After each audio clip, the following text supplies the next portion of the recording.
multiple objective dependent with the purple buff, and then also the the turtle. Now you're seeing more of the Bakshas, more of the Fredrins, and the flex picks. And I think that's one of the the key factors as to why this meta is not really diverse in a sense, but kind of like diverge away from the previous meta, wherein you allow more utility, more macro in the game rather than just completely brawling in the late game. There's more ways to play the game now in the early stages of the game. Especially with the higher level teams here in MLBB, and that is so true. You're seeing a bit of a multifaceted approach in the late game. Usually it's a pretty textbook situation where, okay, you control the waves. If you control the waves, you win the lore dance. But now, especially with teams like Rrq, like Onic, you're seeing them find ways in the rotations, in who they send. They find these small changes, small little strategies that allow for more of the balance to swing in their favor. Even when they don't really have the wave control, they'll find ways to maybe dive in, go for a fight instead, right? So now that there are just multiple answers to a similar problem, teams that know how to pick the right one just have so much more of an advantage. And that comes with experience. So in theory, oh man, I think Onic has a bit more of an advantage when it comes to that late game. Speaking of advantage, both teams will have their advantageous sides, right? For Onic, it's always been the red side. Yeah, oh boy, that red side. But for Rrq, for the longest time, it's always been the blue side. Yeah.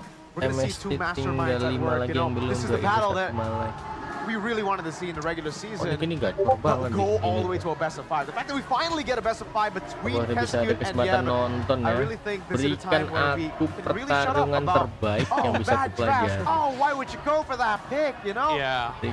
Like, I mean, I really like where Onic is at right now in terms of like strategy-wise. Like, there's a lot of different propositions that Coach Yeb could pull off. But for Rrq, again, as you've said, in their interview, they've exposed themselves with saying that they've hidden strategies, but so far Onic has revealed theirs. The question is, how many does Coach Yeb has in his own pocket? Because right now they are the clear advantage, being on the red side as well. They can eliminate some of the heroes of Sutsujin, effectively blocking some of the comfort picks here for Rrq. Yeah, and now we are in the drafting phase presented by the official on the smartphone. Samsung Galaxy S25 series. Again, the Fanny is not seeing the light of day. And that Masha, is that deliberately banned because they were able to see that Luo Yi Masha combo and that Ludwig was able to rack up 11 kills against the LID? We've seen a lot of teams really respect Ludwig's potential on the Masha. And in fact, I think we were, when we were watching Onic, I think in day number 1, right? We talked to Dalar a little bit. Shout out Dalar. Yeah. And he was saying that, the Masha has so much potential here. So, oh man, Baksha though. Yeah, that's a good start. I think Rrq is gonna flex here. They're not showing their cards right away, but Baksha is such a power pick because you can flex it to both EXP and Rogue, and also give it to Sutsujin if Onic decides to eliminate all assassins. But Mirko, why is in this match, Baxia let go? Because previously we've seen the Baxia completely banned Ultra Ego against Geek Time, and even in the previous days. They want to battle it out, right? And obviously there's more respect than just the Baksha. Yeah. I would say Baksha usually is a very, it's usually picked up by teams who don't have more ways to win the game. Like, you only have Baksha. We saw it from Rigo, Bigatron as well. Very one-dimensional teams tend to go for the Baksha. And this is the reason I say it's kind of weird for Rrq. Usually they always start the draft with a Kalea, a Joy, a normal. Oh! They've gone for the 1-1, the Farsa here. And again, for the Baksha, why it's so weird is because Rrq have only picked it up once in the regular season. This is what we heard from the players yesterday. They've been hiding strats for the long time, and now they finally get to show it against probably the best in Indo. And take a look at this, dude. For the longest time, I think we've seen from Rrq, they don't really show the gold and mid lane this early, but now that they've done so, jungle, gold lane, and mid, the picks they're hiding right now is the Roam and the EXP, and we all know, Daiwan Edok, man, a world-class combo. That's nice, Mirko. Is this link good against the Farsa, or is there even more layers to this? I mean, 1-1 and Farsa, this is crazy value. Yeah. I mean, as a link main, I'd also want to play into that trio. Like, there's no stun yet. Like, there's no surefire for Rrq to actually lock down the link. But one thing that they have is the threat of the objectives, right? Like, you know, purple is going to be very, very important here for RRQ. If they do get that early advantage, so it begs the question, will RRQ force the Baksha into the jungle role? Because that also encompasses the second phase. Now you bring in the question, Roamer EXP, will RRQ put the Baksha on EXP? Because now, Onic has a damaged jungle. That means lupa has to be sort of like a tank setter for Onic. And for RRQ, if the Baksha is a jungle, you could pick up the damage, but Tyron is better on setter tank. So again, it kind of begs the question here for RRQ. Where do you actually put the Baksha? Yeah, I think the Badam is a good choice to go for here, again in the XP lane, but I think a solid choice to go for too would be a possible Lucas in the jungle that gets banned out straight away as I say that. The setup was there with Valentina. Another thing I want to bring up for RRQ is the fact that here, I think they open themselves up to a possible Phobius pick. Link, Harith, both going to be countered in a way, especially in the early game with a Farsa 1-1 and Baksha. It already looks like RRQ. Right, the thoughts go straight towards Edok on that roaming position. A lot of teams have spent multiple bans to try and shut down his hero pool, but his signature heroes as of right now are still left open. Onic playing a dangerous game right here. Yeah, Onic might have likely wanted that glue pick for their side. Would be good against Farsa and 1-1, but Hilda is still available here for lupa, and also the CC pickup that could be taken for both sides. RRQ go on the second phase again. Badang is looking like very, very good here, very good against the Ling. Quite annoying to play against Insu because there's a lot of like mini crowd control that he can dish out, and it also acts like a secondary wall alongside the Baka and the 1-1. What are the picks that Onic can go for? They take the Phobius away. Good deny pick. That could have really been, I think, the nail in the coffin in this draft had they not picked it up. Again, this is pretty value for Onic too. They're up against the 1-1. The only concern I have is the instant burst if the Phobius walks up in for the pursuit right into Farsa, right into the Baksha, locking him down. And I think RRQ, despite the Harith, can still go for something like a Gatot Kacha if they want to play safe. Yeah, I agree. And they've played 3 times the Gatot Kacha yesterday. And Edok has been really phenomenal on catching these heroes that are all out of position and could be useful against Onic. Right now, I think Gatot Kacha and also like putting the Baksha on the jungle, and there goes the CC. CC against the Phobius. Obviously, it's kind of siding towards CC as well, but the Gatot Kacha. Any thoughts on this pick, Arashi? Gatot Kacha, I think I would prefer Edok with something a bit more dynamic, but considering the needs of the team right here, they do require a bit more frontline. They need ways to deter Onic from walking up straight towards that backline. So I think it's a great option to have an aggressive tool, but also a defensive zoning tool. You might hate me for this, but I think Faram is good here. Honestly, yang bagus cuma I Evos see it doang too, itu right? zaman They dulu just really want to dive in. I lagi. feel like it's okay, especially against the 1-1. Yeah. But there's so much AoE. Once you get silenced, this is Kemarin Onic sama remember, your comp needs RRQ sama momentum. You get TLID silenced in a team sama. fight, you have a few seconds where you're down. Yeah. It's gonna be tough. I think they might have to go for a risky Eve instead. They go for the Eve. Belum bisa, standarnya masih jauh. Okay, Levelnya that belum wraps up the nyampe. draft, and now it's up to Chefin and Gani to bring in the hype. Take it, casters.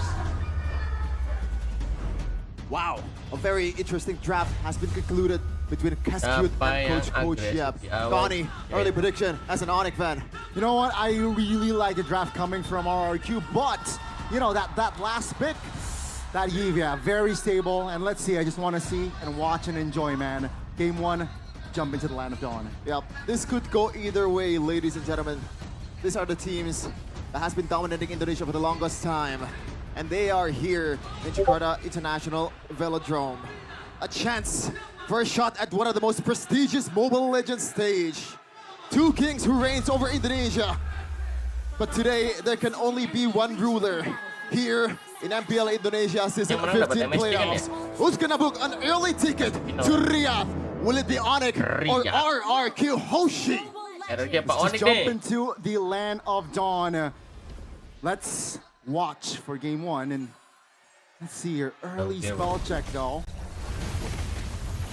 I don't think like something out of the ordinary. All right, so 2 Purify. Siren opted for a Purify Keyboy though, 1 HP very early. Is able to space out though.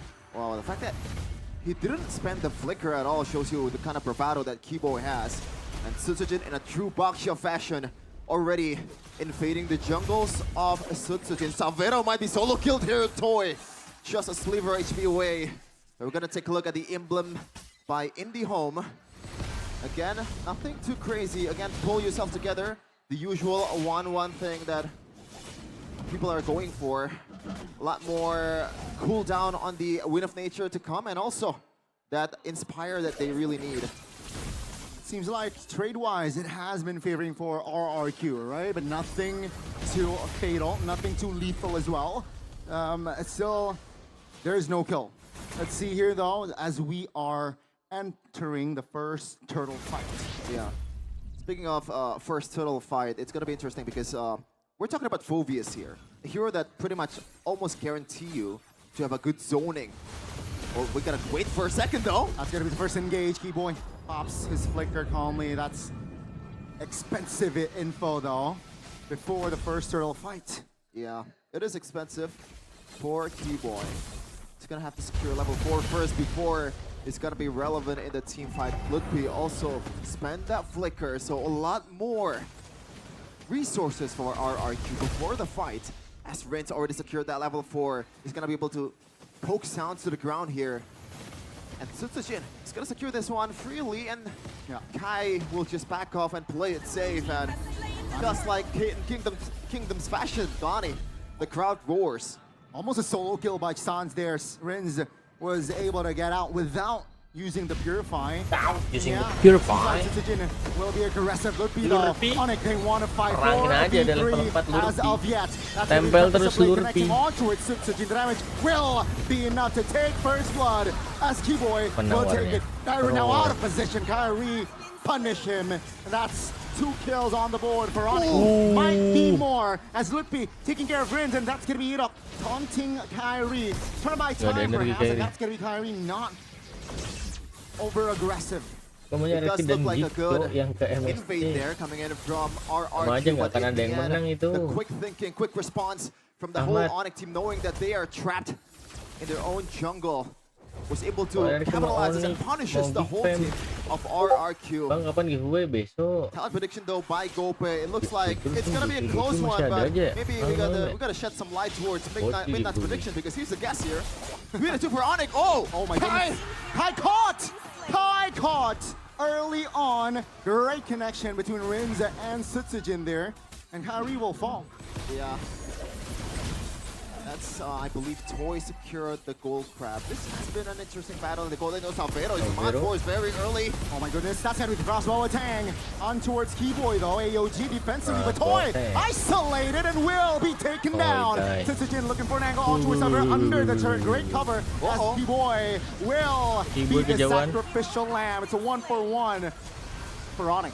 The pendulum swings quickly here in the Battle of the Kings. Already the gold swing favors RRQ as of now. Good response once again. And these are the sense of 2 elite teams, Gani. Finally fighting it out in the playoffs. You can see it's always quick. They're always quick on the uptake when something needs to be done. As Tsutsujin might secure another objective here. Yeah, I mean, I don't think Onic will take a risk, right? I think they will look elsewhere to find compensation. But yeah, for now, all is well. RRQ getting the second neutral objective. And it's going to help them by a lot. Because when you think about it, the late game composition here from Onic, they have a Harith and they have a really good backline diver here in Kyrie. And we know this guy is absolutely amazing on this mechanical hero. It's one of his signatures. And Yep trusted him to pull off this sling and take care of 2 backliners of RRQ. Might be a bit too much to chew for Kai here. Keyboy, Tsunami Slam, and that's a Purify by Rince. Now that's going to be info though. No Purify, and Savero just pops his Shaman Force to clear top. Whoa! That's going to be a taunt on towards the 1. Sans now figure out of danger. No way! It's going to be a 3v3 as Soy jumps in. Has the Inspire as well, but RRQ, they will not commit more. Wow. The fact that Onic didn't really panic at all was actually amazing. Sans with a good flicker. And the whole team didn't really just try to back up Onic. Instead, they're just trying to play it safe here because they know RRQ definitely has the lead in economy and also items. Looking at what they've secured right now, especially for Tsutsujin, a lot of emphasizing towards that emphasis towards the magic defense, knowing that San is going to be there and he is in a way, a main threat for these guys, the frontliners of RRQ and Savero. The more the game goes on, once he secures that divine glaive, it's gonna be crazy. Sans! RWM just get out of the knockup, but Tyron has enough damage to take him down. That's gonna be Edok, the only trade for now, but the Rins actually will fall as well. Shaman Force hops on towards Tyron and Tsujin, but they were able to hold off to that damage. Toy, that's gonna be a turret on towards RRQ. Onic, they responded too much in the mid. Yeah, mid lane trade there, and Edok traded for a turret in the bottom lane. I would say that favors RRQ just a little bit for that map pressure and the fact that Edok is the one that goes down. He is the roamer of RRQ. And now, Sujin, very quick on the uptick. RRQ, Toy already secured that crossbow time drop. Does he want to pry? Rins from the mid, feather airstrike pops. Kyrie looking for an angle to find a steal. Seems like, oh my goodness, damage will not be enough there as Baksha will secure the perfect turtle for RRQ. AOT under their turret. That's gonna be a stun. That's gonna be a knock up as well. On towards the RW by Sun! Under the turret as well, but that's gonna be the damage coming through. It's still RRQ claiming the bodies of Lutpi. The only trade is just Edok. Oh my goodness. It is a brawl server indeed, but you get some good brawl here from both teams. They're not letting up. They're not really want to lose this game, of course, because the stakes are higher than ever. A ticket to EWC. Let's wait and see here, folks. 7 minutes in. 2K in the bag for RRQ. 3 turtles, and yeah, Onic, they're still behind. If you take a look at the level lead that Tsujin has, it's just level, so yeah, Kyrie needs work in that department, and let's see what he will bring to equalize or do to equalize that gap. Yeah, just a little item check here. Toy seems like he's gonna go for that crit 1-1 build towards the Haas Claws and Berserker's Fury as the game goes on. I think that's a good decision, knowing that Kyrie will be on his back a lot of times, and you can trade with the basic attack much better when you use the gotta wait up for a second. Sans RWM flicker as well. That's gonna be Sans repositioning. Toy looking for an angle. That's gonna be Keyboy though, overextending and will be punished. This time around, it will be Savero pushing the inner turret top lane. RRQ though, they have a free mid. It's always a trade. This is what I love about this game so far. There's no one. Yes, RRQ right now is leading in gold, but when you see the skirmish, when you see the exchange they've done in this game, it's always intellectual, not just pointless brawl in the playoffs in MPL Indonesia, because right now it's RRQ and Onic, Jakarta International Velodrome. But yeah, back to my point earlier about the items, it looks like Sans gonna go for an early wishing answer, knowing that Rins and Edok will be his main target along with Tyron, and he needs to play that front to back, especially for Savero as well. RRQ, they want to chase. Lutpi might be for extending. Keyboy. Keyboy looking for engage. It's just Edok though, so no commitment on the Tsunami Slam. Kyrie around the top area. That will delay though on the lower take. Yeah, far lane is the RRQ who has the prio, and yeah, Kyrie shows, and RRQ, they start to pull the trigger. Yep. AOG, the Sans gonna get jumped on. No flicker, Sans taken down. Lutpi now trying to buy time in front lane, will be taken down. Crossbow attack, Tempest later response. Rins goes down. Oh, wow. Kyrie very low and will be taken down by Toy, who claims the double, and that's gonna be Onic. Two members only Kyrie di atas, kurang damage, gak ada yang masuk ke belakang, perang. Edok terbang. Does not have the retribution, but no Onic players is in sight, and that is a green light for RRQ to take this one. And it looks like they want to wait just for a second to kind of handle the wave. 10 seconds, and it's going to come in the 40-second mark. Along with Rins and Tsujin, we'll try to recall and heal just a little bit. And RRQ have the full firepower to minionnya udah keluar. Jadi dia akan keluar di detik 40 lordnya. That Onic has. Amazing stuff. RRQ, they were able to have a great foundation, build a great early game foundation, and they were able to just translate it towards the mid game. Yeah, Jakarta International Velodrome is packed. Ladies and gentlemen, if you're not here, you are missing out. You can go here for free, by the way. The festivals is amazing too. And now this match is nothing short of amazing as well. Keyboy secured an early winter crown instead of the fleeting time, knowing that he has to somehow tank up that crossbow attack, and it's very likely that Toy will be able to drop it down to the frontliners of Onic. Let's wait and see. Onic behind 4K. They need to defend this first lord. They have the holy shields, and let's see how RRQ actually execute this push. Yeah. Decent wave clear for Onic, for Sans, and also Savero, but it is Kyrie, so he has to, if you want to be useful in this kind of situation, he has to somehow, you know, split push and take down like a single minion wave for him to be able to make a big difference. Keyboy, though, that's a lot of damage. Almost taken down. Oh my goodness! What was that?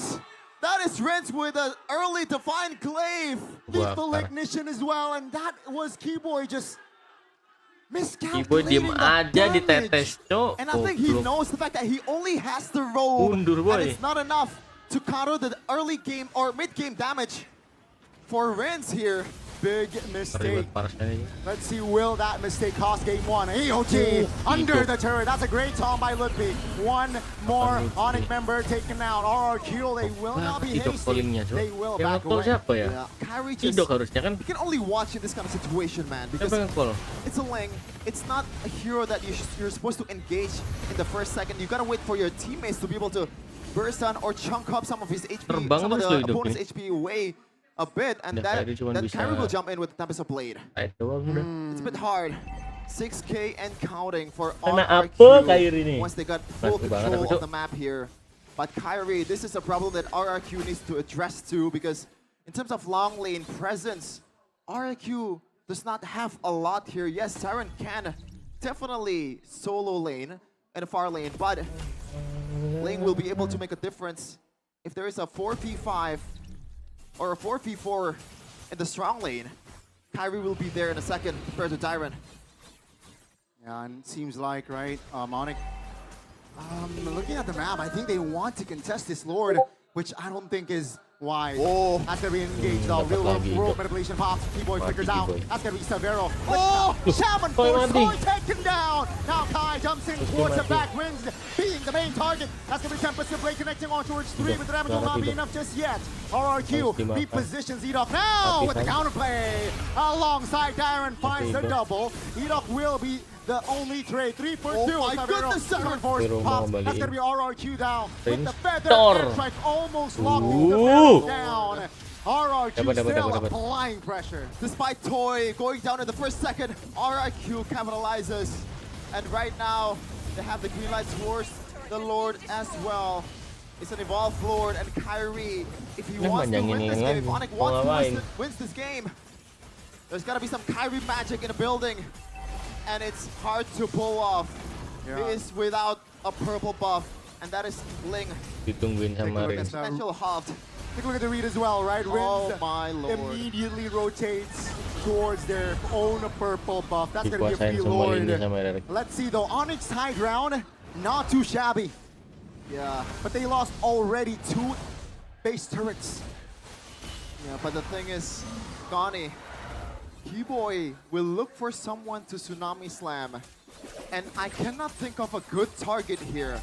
Keyboy will be pretty much someone that burns a Purifier or a spell from the opposing team. Edok gets caught up, just AOG away. Tyrant still has a Purifier. Suchushin, do you really want to go for a turtle that's already snowballing and has a lot of items?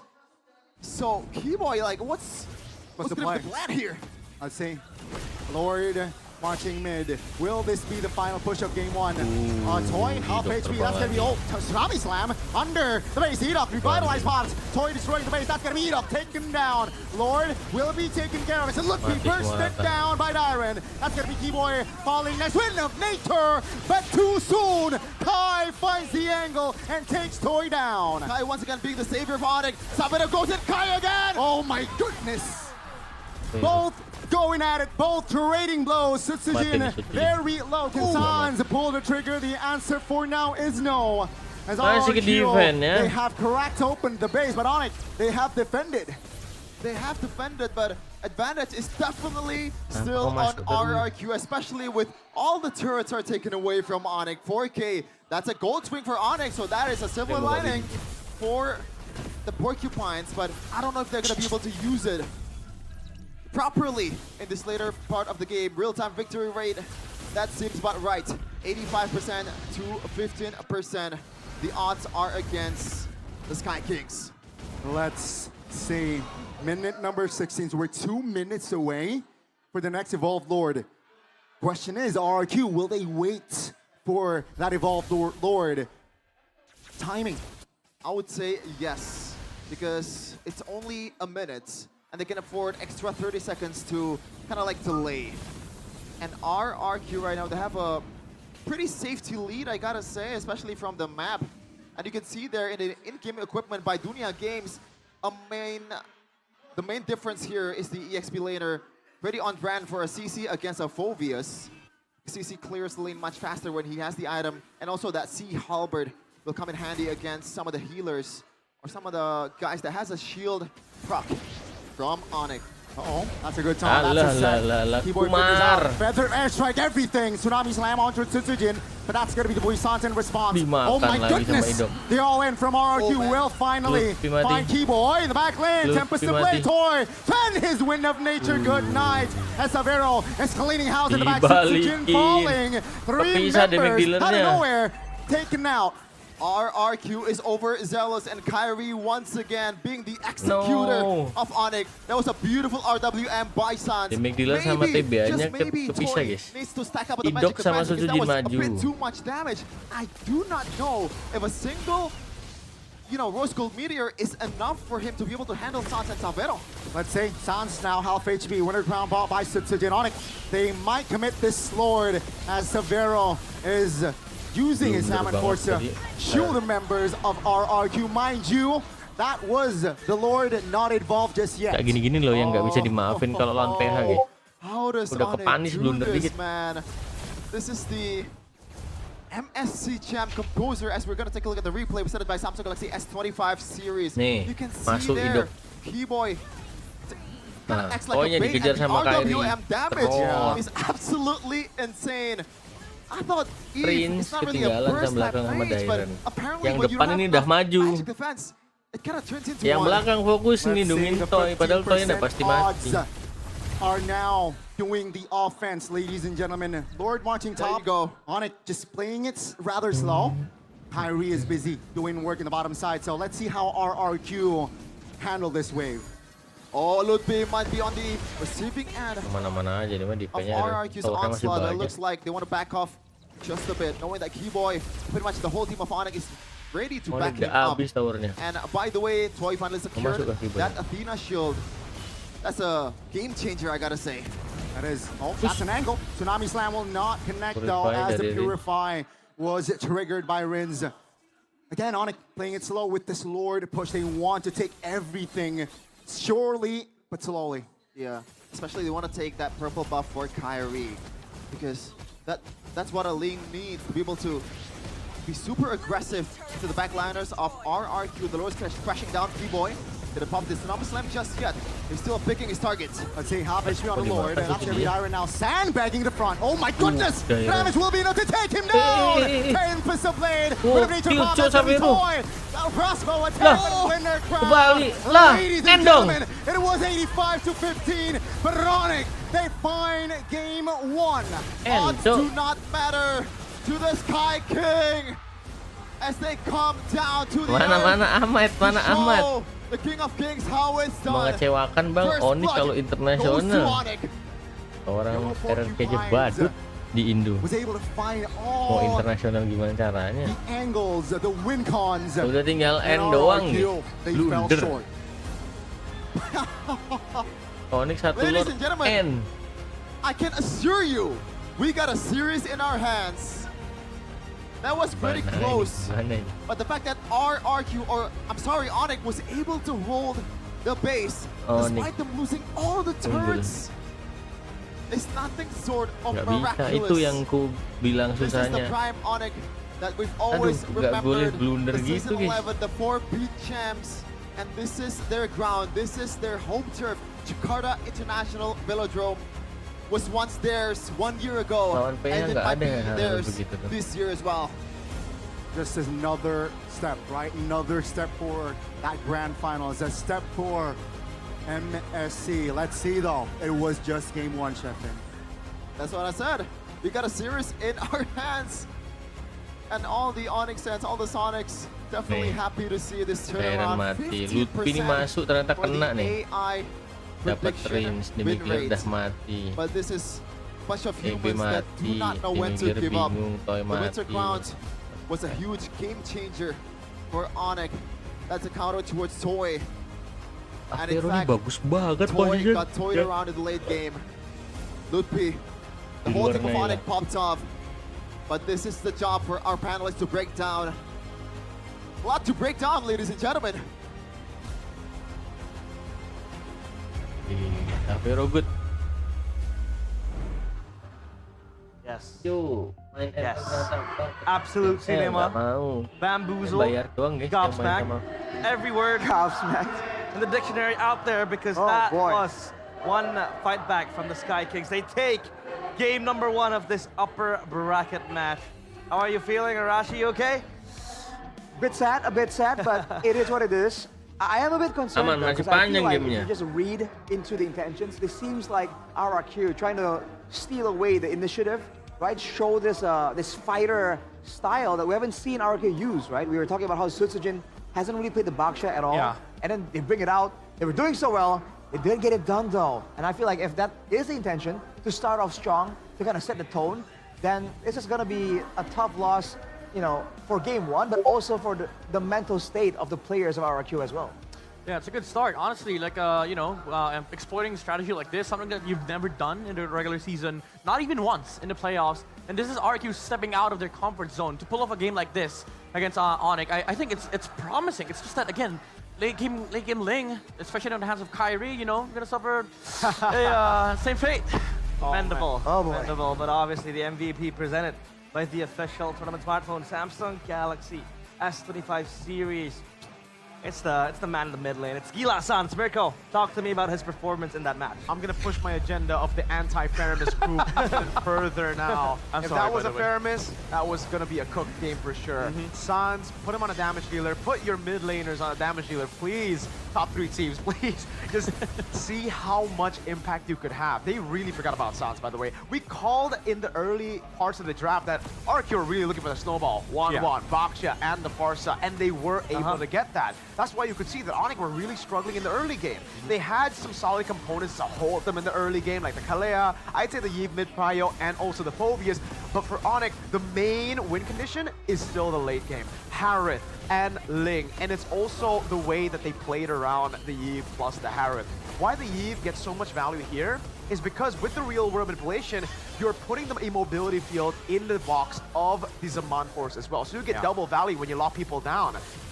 I think big ways that RRQ have been able to outplay in this game has been how they've been able to kite away from Severo's Zaman Force. Here, one small mistake, overextending just one play, and you get punished. This is, I think, Onic always in BH and ID the way they play. They take a centimeter and they go for a mile. Yeah.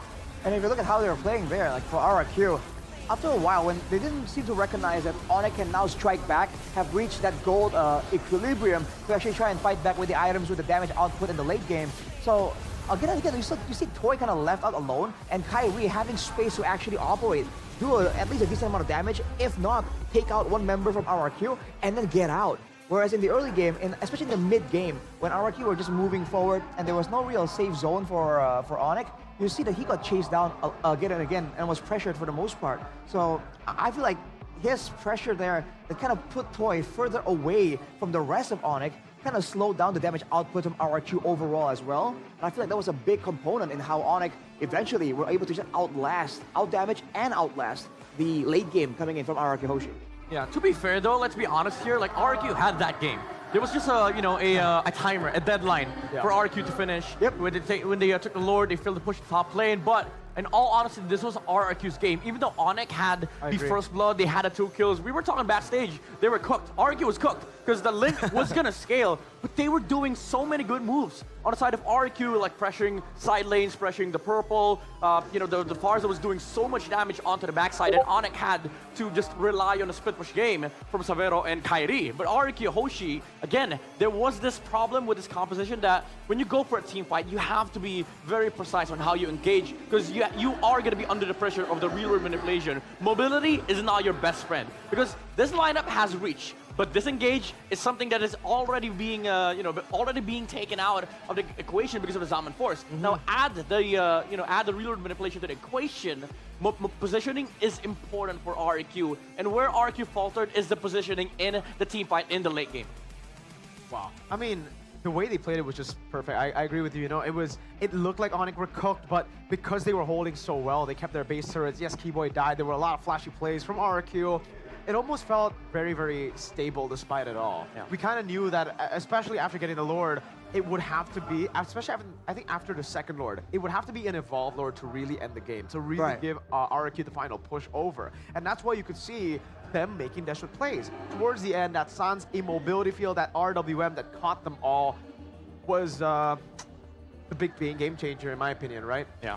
It was also a force because they knew that their game time, their win condition, their window of closing out the game was closing out real quick too. They needed a big fight to go their way so that they can get a free evolve Lord perhaps, because in the late game, Eve, Harith, Ling, they technically outscale the damage dealers. Yeah, RRQ. That was a ticking time bomb that RRQ was storing in their backpacks. Obviously it was kind of scary, but now we want to talk about the debut picks that have been popping in each region. This is the MSC battle plan. Let's take a look at Lolita being picked up by Team Liquid PH and MPLPH. Talk to me about this pick, Midnight. Why don't you have that here in MPLID? Against the Kimmy, there's right? a bunch of Kimmys, there's a bunch of Rangers, Irathos, mind you. Why don't teams pick up Lolita? I was talking to Arashi yesterday, and I asked him, why do you think Lolita's not picked here? And it was like, I don't know.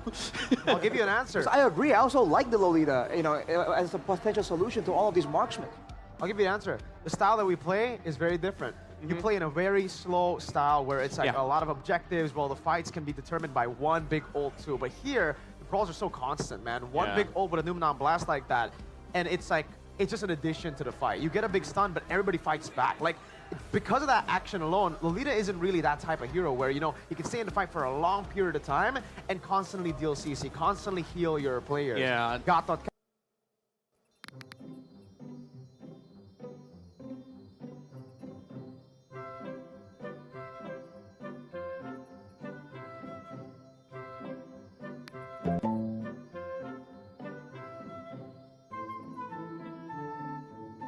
Segar.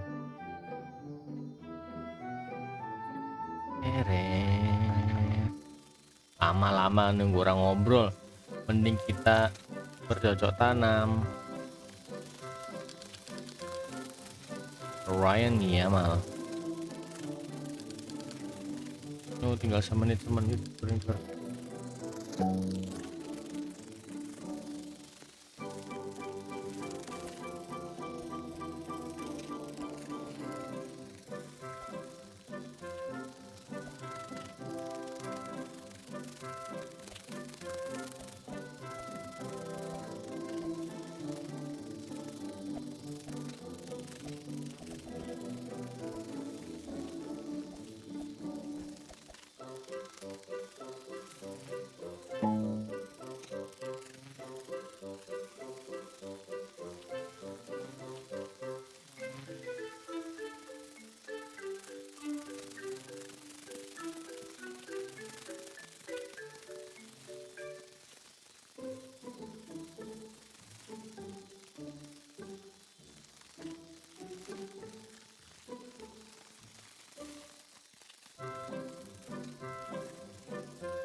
Monade.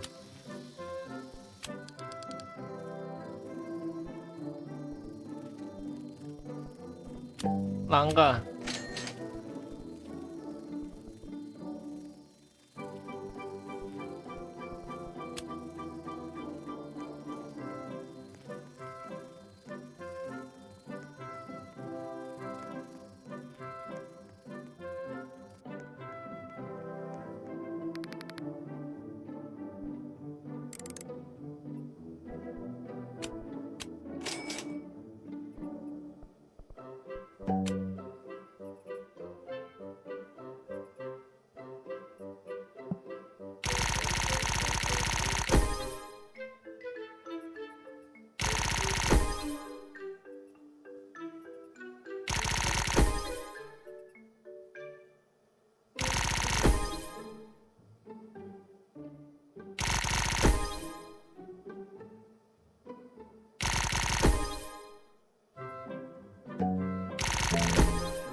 No plans for B to pollinate. Panen.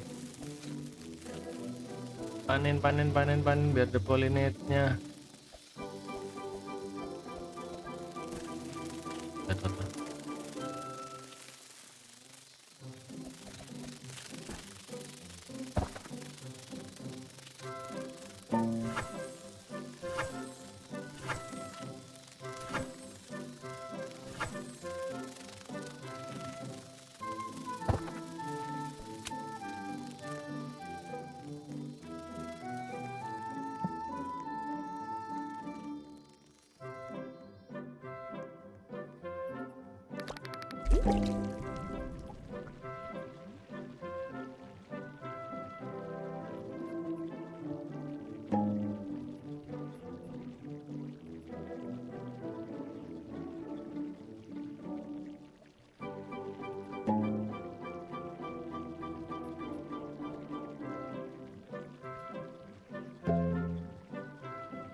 Pakai headset lagi player.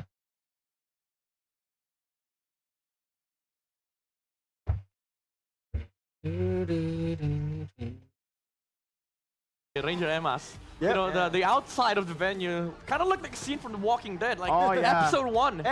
everyone was there. That's the usual, bro. It looks like so many dead bodies out there, but it's not even dead bodies. Like I see people jumping on and on the you know the stage. Some people were trying to you know climb on the scaffolds, and I was like, this is a crazy crowd. Oh my goodness. The Walking Dead mentioned, hey, it's a quality show right there, still watching it until now. And now, we're gonna talk about the game even more. What can RRQ do to maybe play the way they want to play, but not have that, you know, time restraint they have to close in 15 minutes, in 18 minutes? Well, if they want to go with the same kind of strategy, the timer is gonna be there. Yeah. That's just the way it is. Yeah, okay. That's how it's balanced, right? If there's no timer, that will be the meta, obviously. That's true. But I think they need to recognize that Onic understands that as well and knows how to play against it, and they were waiting for that timer. So they have to be a bit more smart, intelligent with how they want to play that early game and have like further plans on how to keep Onic down as long as possible, and especially towards that late game, even though things are desperate, they want to make sure that they have a good balance of taking the right risk, but still respecting the counter potential. Because again, after all, this is Onic. Yeah, they have to be, honestly, they have to be little RRQ here and rap. And what we mean by rap is RAP, refine, and polish. Honestly, rap. That was a good game for RRQ. Again, you know, we all saw what happened early game, what happened mid game. They were in full control. It's just that mistakes have to be lessened. This is the this is the playoffs. You're one match away from EWC. You should be able to control yourself. And I think that that's where RRQ lost their grasp in the game when they were forced into these errors from Onic, like Toy overstepping as a 1-1, getting poked before the Lord actually pushed into the tower, getting boxed by the reload manipulation. I think RRQ has the mechanics, to actually pull these crazy moves off. But there are some things in the game that you just don't do. Exactly. I think if we take a look at, again, the Snapdragon Pro Series Mobile Masters in the Grand Finals against Onic Philippines, this was the main criticism as well towards Rrq Hoshi, is that they do really well in the early game. They have the better template. They know how to play the early game with the execute system so well.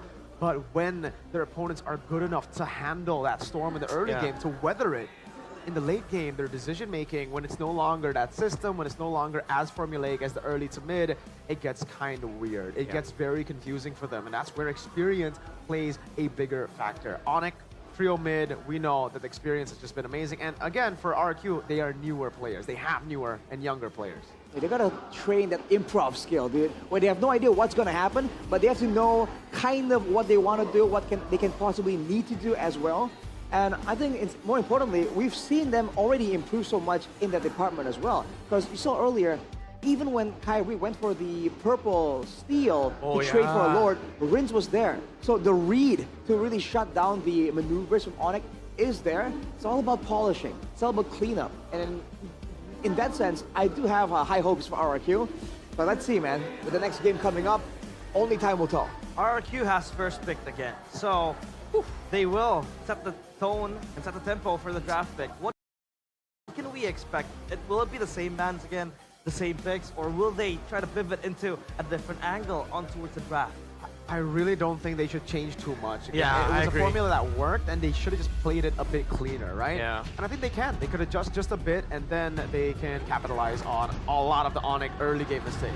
Yeah, I agree, because the thing is, like, I've watched so many MLBB games, I've watched so many series. I hate when people try to change too much when they just played a good game. Just, adjust accordingly, remind the players that these are the things that we shouldn't do, and, stick with the game plan. Because, again, overall, Rrq had a full grasp on the game against Onic, and, changing too much might just disrupt the momentum that they have. Exactly. Now we are back to drafting phase presented by the official smartphone Samsung Galaxy S25 series. 3 bands for Rrq. It's still the Fanny, the Masha, and the Loyi. The exact same 3 bands to enter the second drafting phase. But the Hayabusa there popping up for Onic. What does this tell you, Rashi? Are they scared of a possible Kyrie Hayabusa? Well, Rather, Sitsujin Hayabusa, excuse me. to be fair, I mean, the 2 heroes that Sitsujin does really well is the Hayabusa and the Joy. That's a known factor at this point. So I'm curious to see if it's actually going to be like almost a repeat, right? This is not Coach Adi anymore, the man notorious for just doubling down. This is Coach Yeb, but he was still on stage, so maybe that's exactly what we're going to see.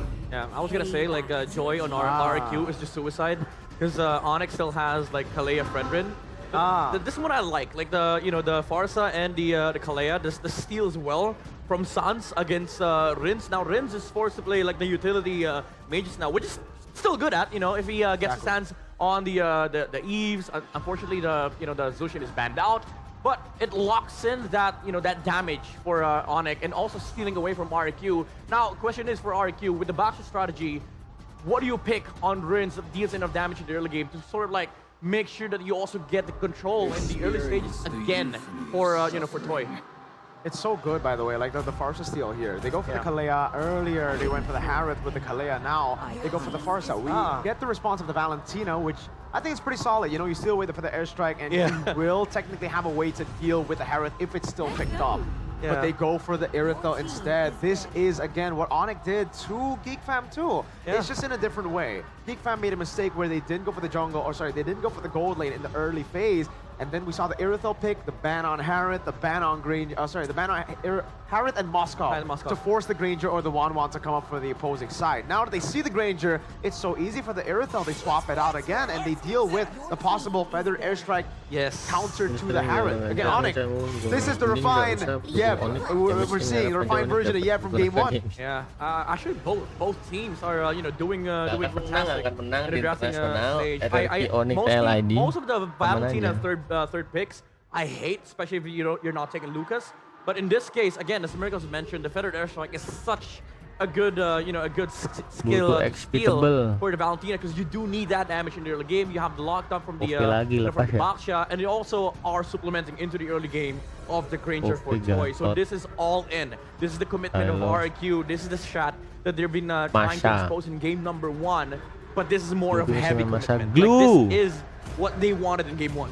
Well, not to mention, if they want to be a bit more careful about the possibility of Kyrie on an assassin, yet again, the Tsunami Slam stolen away by the Valentina can be a great deterrent or even an extra playmaking tool when there is that kind of urgency, depending on how this game goes.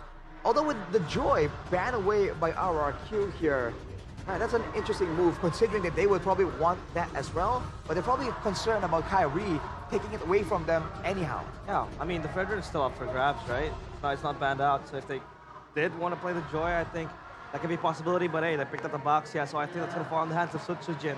Last ban for RRQ. Now, how do they wrap up the draft, right? Because I think RRQ, they have a solid base, but for Onic, they have to be, wary of the Valentina. I actually thought that it would be better for them to go up against Link than a Fredrin, because now if the Fredrin comes through for Onic, they have a solid front to back, and this also opens up a signature Luthi carry in the XP, which I think is a bit more dangerous than the Link.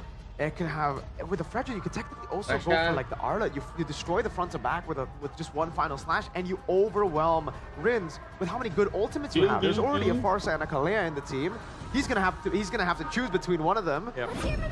Yeah, I was gonna say if they were looking at the Fredrin pick, might as well take the CC now, because it's likely gonna get stolen by RRQ. Now they take the CC because there's no Fred chance anymore for RRQ. You get the +1 pick for Onic, and this dives into that problem for RRQ that your timer is now real. Like, you have to commit in the early game. You have to snowball, because if you don't, you're just gonna get steamrolled on by the CC and the Irithel.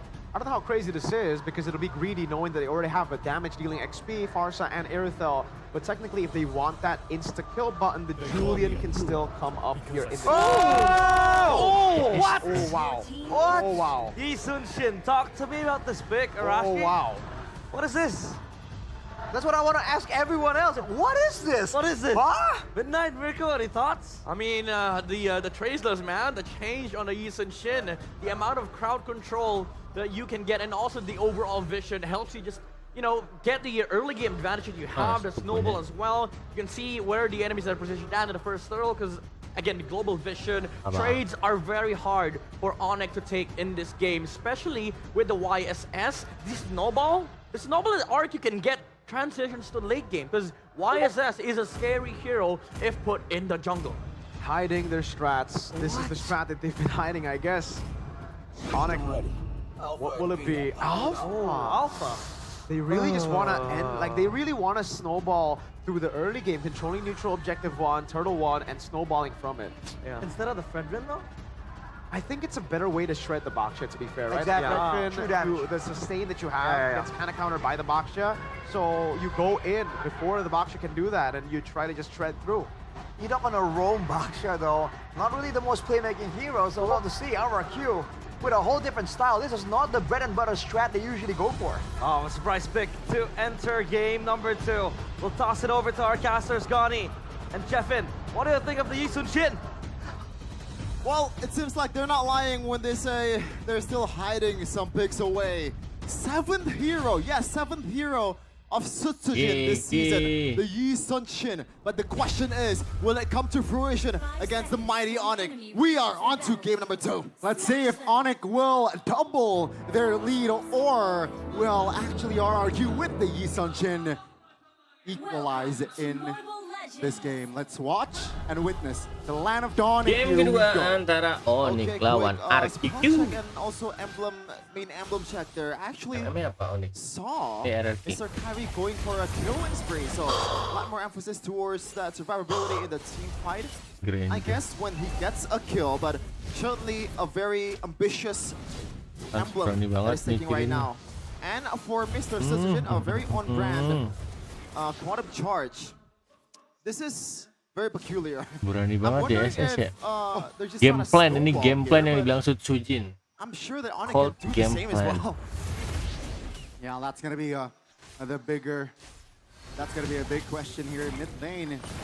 Already an early recall. Enoch trying to hold on towards that minion, but Onic, oh. Riverside, that's going to be Sutsujin making a move, forcing Sans to use that flicker. Oh my goodness! That's going to be Sans taken down. First blood for Sutsujin, as perhaps they might want more. No, that will be just the early pickoff. On cue right away, it's Sutsujin. There was a play that he made on his own. Feed Adok with the shield unity as well. But that was, I guess, like, we can see the potential of the Yisunshin is going to come through in this match. Even Sans pulled off the flicker and they were still able to chase down Gila. Sans Kyrie though already eyeing for Spear of Alpha here. And the objective take is gonna be a bit tricky because Kyrie is on the Alpha, but the set coming in from RRQ with this Edok Baksha, with this Darren, the down, will be amazing as well. I mean, the new and improved YSS is still annoying, right? The Mountain Shocker still gives a lot of information regarding the whereabouts. Now it's going to be Kyrie on the turtle. Sutsujin looking for an angle. Kyrie still finds the turtle. Sutsujin goes down. That's going to be Edok. It's almost taken down with the Revitalize there. Helps a little bit with survivability. Lupi looking for an angle to escape. Rins providing damage. Oh, the flicker from Darren. Extra 200 gold added for Darren. And also extra Swagger as well, and that's why we've been saying that Darren needs to have a set hero. And he actually can execute with those set hero as well. There's a reason why he is the first team in MPL Indonesia in Season 15. But that's also shedding some light towards the weakness of Yisunshin, Gani. Especially in this day and age, you want to have a jungler that can somehow sustain or just go in and go out. Hayabusa is one of them, Ling is one of them, but Yisunshin, it's going to be a bit tricky. You have to be a bit more reliant on towards your teammate to be able to make a play. Yeah, that's the thing, right? Sutsujin now, I feel like all he needs to do is not show most of the time on the map just to get that farm ASAP, just to get that level 15 spike ASAP as well. Let's see though. It's still anybody's game here, first 3 minutes. Still anybody's game. And a second objective will be up. Oh, Tsunami Slam right away. Yeah. But Purify's there. That's going to be Purify, and Mountain Shocker popped earlier as well. That's going to be Enoch though, out of position. Revitalize. Oh, a great Spear of Alpha. It's just a roamer though, but that was a great response from Onic. Get over here, said Kyrie. Sans though didn't want to take that trade with Rins, but beautiful punish there by the whole team of Onic, knowing that Edok has nowhere to go. Even though he has the Revitalize, even though he has that extra damage reduction. But when you're up against the turret aggro and the Alpha, which is a great pick by the way, it's gonna be bursted with those 2 damages. We're gonna take a look at this, some of the win rates that's showing off just now. Keyboy 5 and 2 on the Kalea.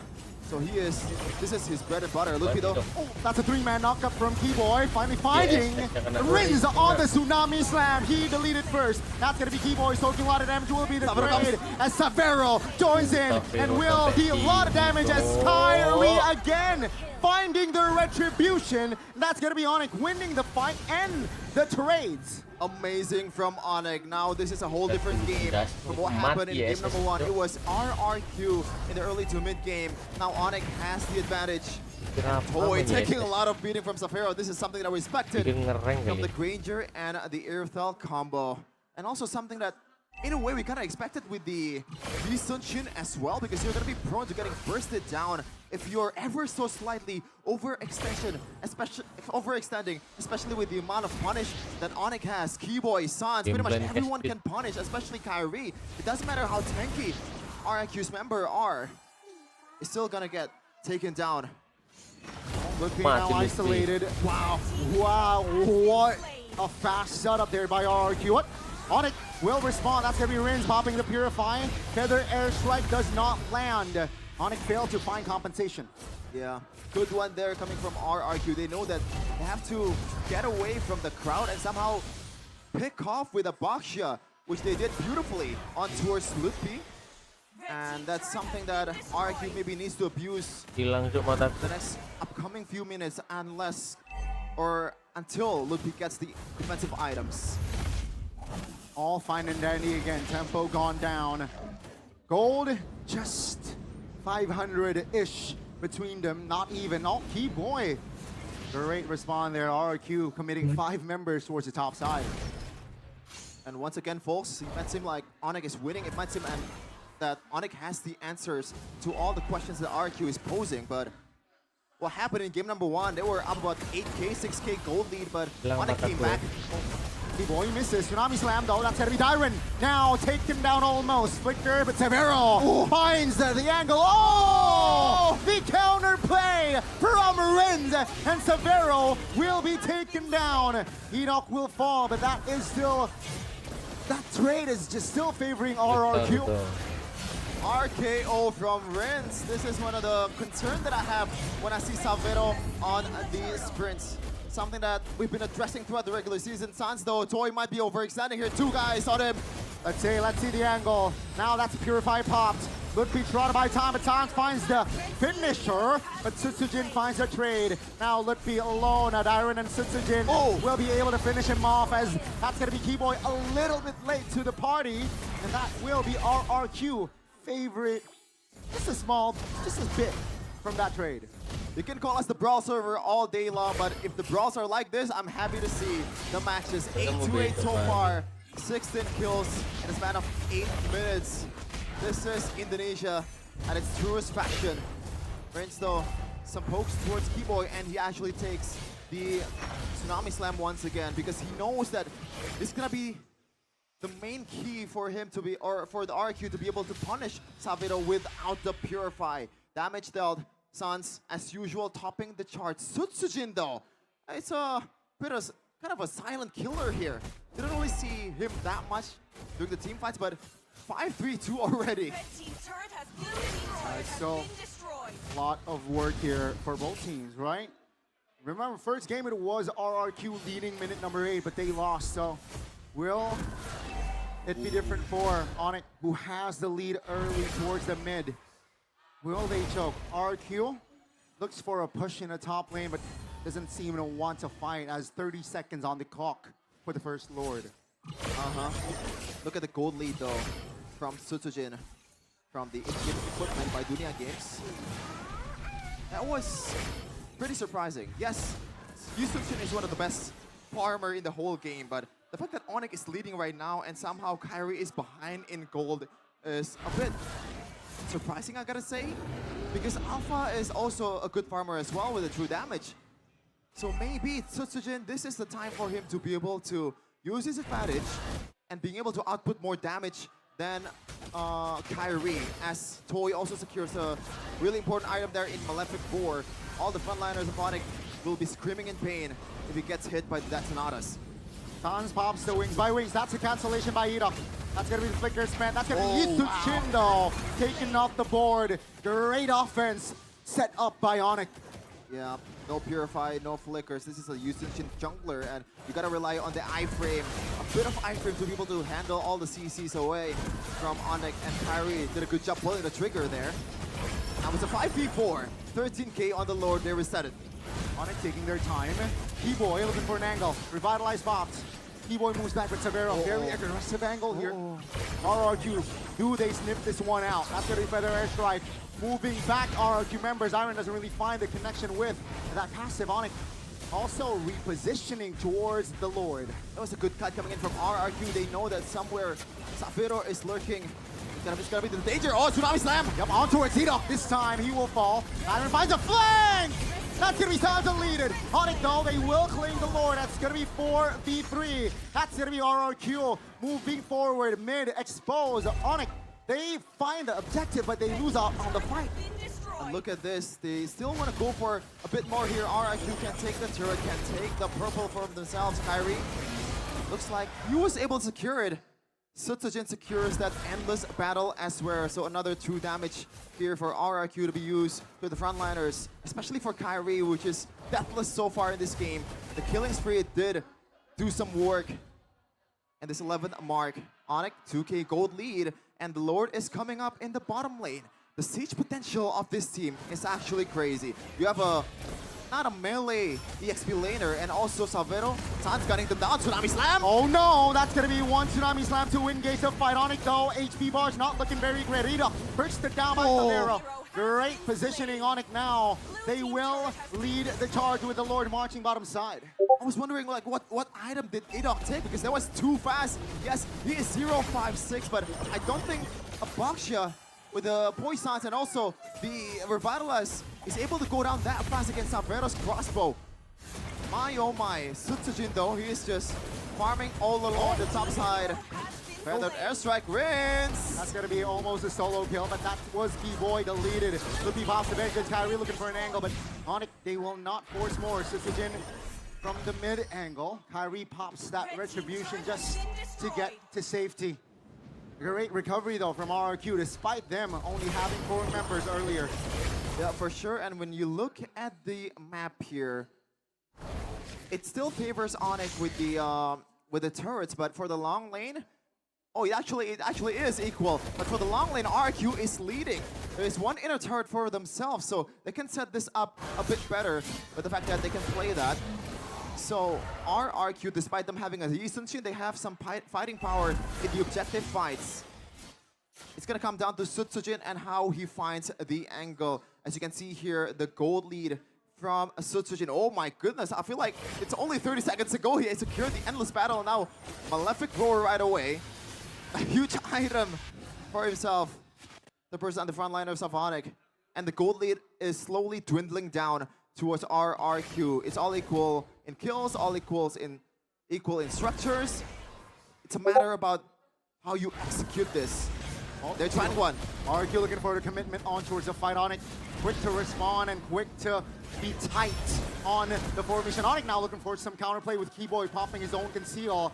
Doesn't find an angle. RRQ and Onic here just looking to find an angle as 8 seconds less.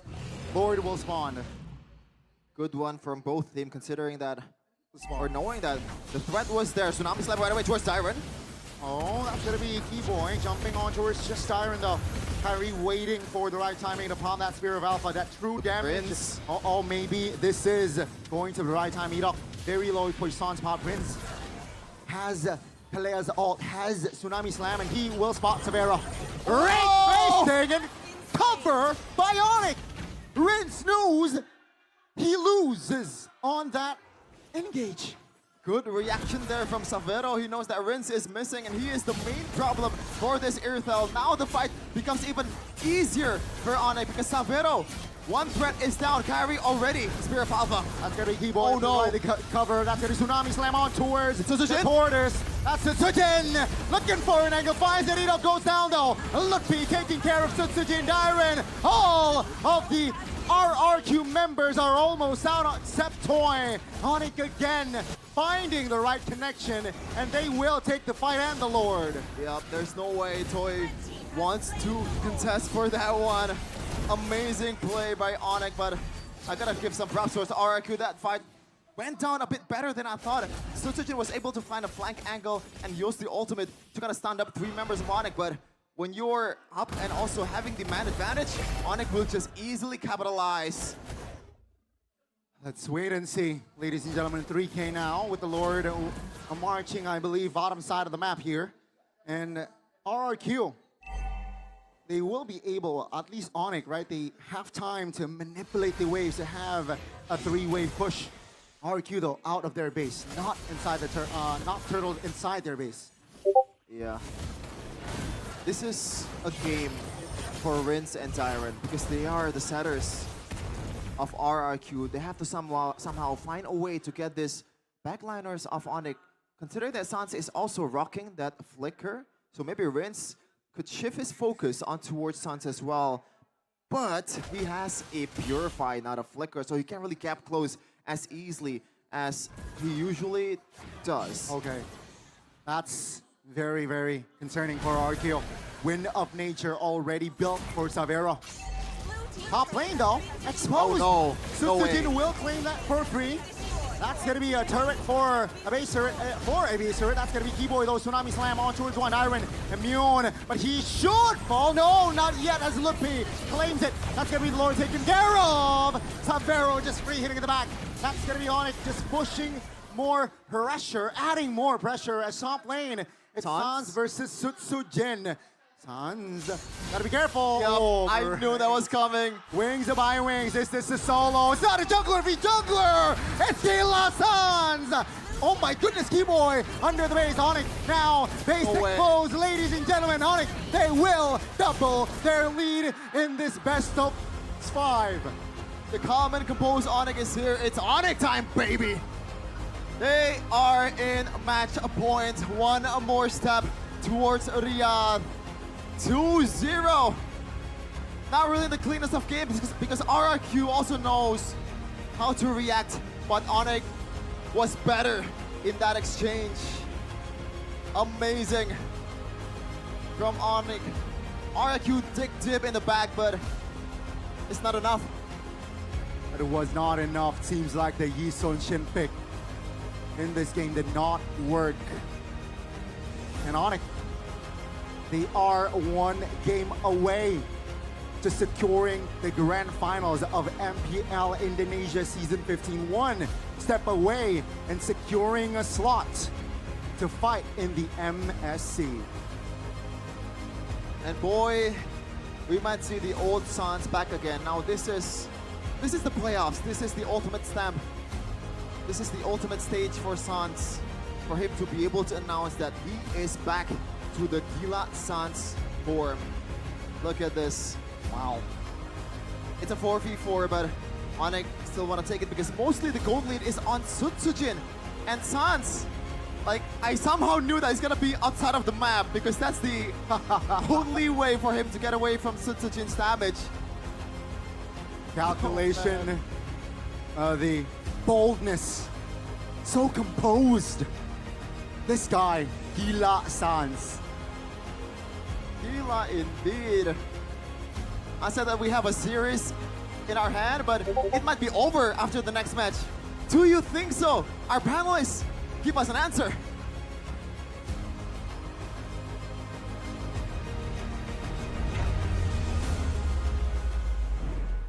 Gila! Sans! Gila! Sans! Gila! Sans! Oh my. Bro, look at that guy. Look at this beautiful man right here. This handsome dude. Brother man. Sans, this guy is so good, out of this world.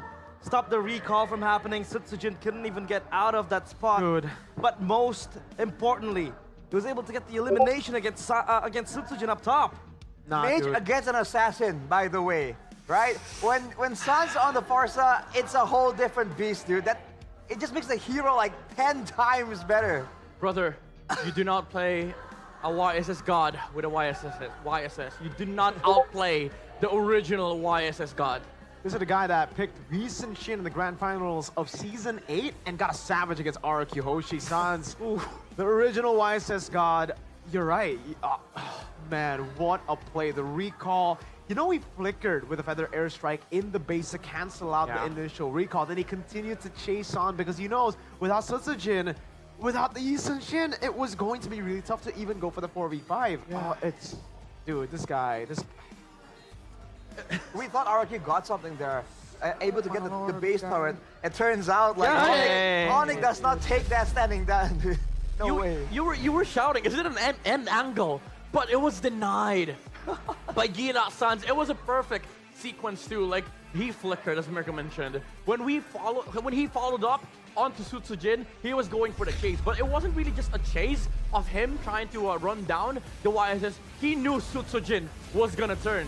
So he just stood there under the in front of the bush, waited for Sutsujin to walk out with the trace vest, and Sutsujin thought the Farsa was gonna use any skill, but he didn't. He saved up. So when the trace vest was out, he was able to stun the YSS enough for the second skill to go out as well for additional damage and pick off the YSS. And look at some of these fights, man. It really seemed like Rrq. Even we are quite confused on what the idea is. Do they want to go for the mid game, the late game, the early game? Because they were trying to go for that fight earlier, but they didn't go and focus on the turtle. They were chasing for the kills. And then afterwards, second turtle, we thought they would let it go and then let the Yi Sun Shin farm up a little bit more. And then later, they'll try again, but they dove in. The Yi Sun Shin dashed forwards, traceless in the midst of the fight. I don't know what it is, Midnight, but every single time we see Sanji pop off in MPL Philippines, Sans decides to be like, all right, I'm gonna have to do that too, That's you know? competition. Yeah. Like MSC 2023, that was when Sans and Sanji both met. Again, that Echo versus Onic matchup was ridiculous. M4 it was as well. Both of them were doing really well. And then now, after seeing Sanji play the Farsa, do that play, oh my god, remembering it gives me shivers, gives me the goosebumps. Sans says, I'll have to have a highlight play in ID as well. We're gonna, oh man. Yeah. To do that, and then later on, if Onic ends up winning this, going to MSC to meet Sanji, I wonder who's gonna get. Please make it blind pick. Just make it Sanji versus Sans on Farsa Farsa. Brother, he waited for the traceless. The guy is. That's so crazy. But how is he so confident? That's against. Because he's not, YSS. because he's insane, brother. He knows. He does not operate like a human being. He's gila, bro. He knows the limits of the Yisun Shin. No one knows it better, I feel, than Sans. At that moment, Su Sujin was not playing the YSS. Sans was playing the YSS. You're gonna do this, and if you do this, I do this. Sujin was merely dancing to Sans' tune, brother. Exactly. Wow. But I will have to say, if we have to nitpick, that early game was disastrous for RRQ. With this composition, you do not want to face off against the Alpha in the early game. That's why we saw the Alpha, we're like, all right, they want a snowball. And yet, RRQ said, sure, have this on a silver platter. Luckily, they were good enough to actually stabilize somehow in the mid-game, which is, in my opinion, quite crazy in its own right. Unfortunately, it wasn't enough. Had they waited for that moment, had they traded up until that moment, I think we would have seen a possible RRQ win. But again, they didn't. They dropped the ball way too early, giving an Alpha. 508 on an Alpha. This is an assassin stat on a fighter that is very one-dimensional. You go old, you need to win the fight. If you don't, you're kind of cooked. Yeah, you know, he was sitting in the same boat. Kyrie, if you lose the early game, that's it. You know, you just lose to the snowball of RRQ Hoshi. But I think, you know, the definition of snowball here is not that you're taking the first objective. You're taking the first turtle. No, you're taking your timing. You're waiting for the power spike to come so that you're able to maximize the existence of the hero. And RRQ Hoshi, this is not a lineup that wins first turtle, especially up against an Alpha, up against a Farsa, and a Kalea. You're a YSS. You have to time the traceless for the retribution steal, but guess what's gonna follow? Like never-ending crowd control from Onic Philippines. You're gonna get doped on by the Alpha. Spirit of Alpha with the with the feathered airstrike. YSS dead. So RRQ needed to play for the resource game so that when the YSS timer comes, you shut down the Alpha. You play with the Granger, play alongside it, the timer of the Sky Piercer, and then take objectives. Yeah. I don't know if you noticed, but you said Onic Philippines. Oh, did I? Sorry, Onic. It's a habit. At least we know that game was PH worthy now, right? Yeah. So, hey. Dude, it felt like, they know what they're supposed to do, but it's just at the wrong time. RRQ, they needed to, wait for the YSS items to come out, play under the timings. But what happened was the reverse. Onic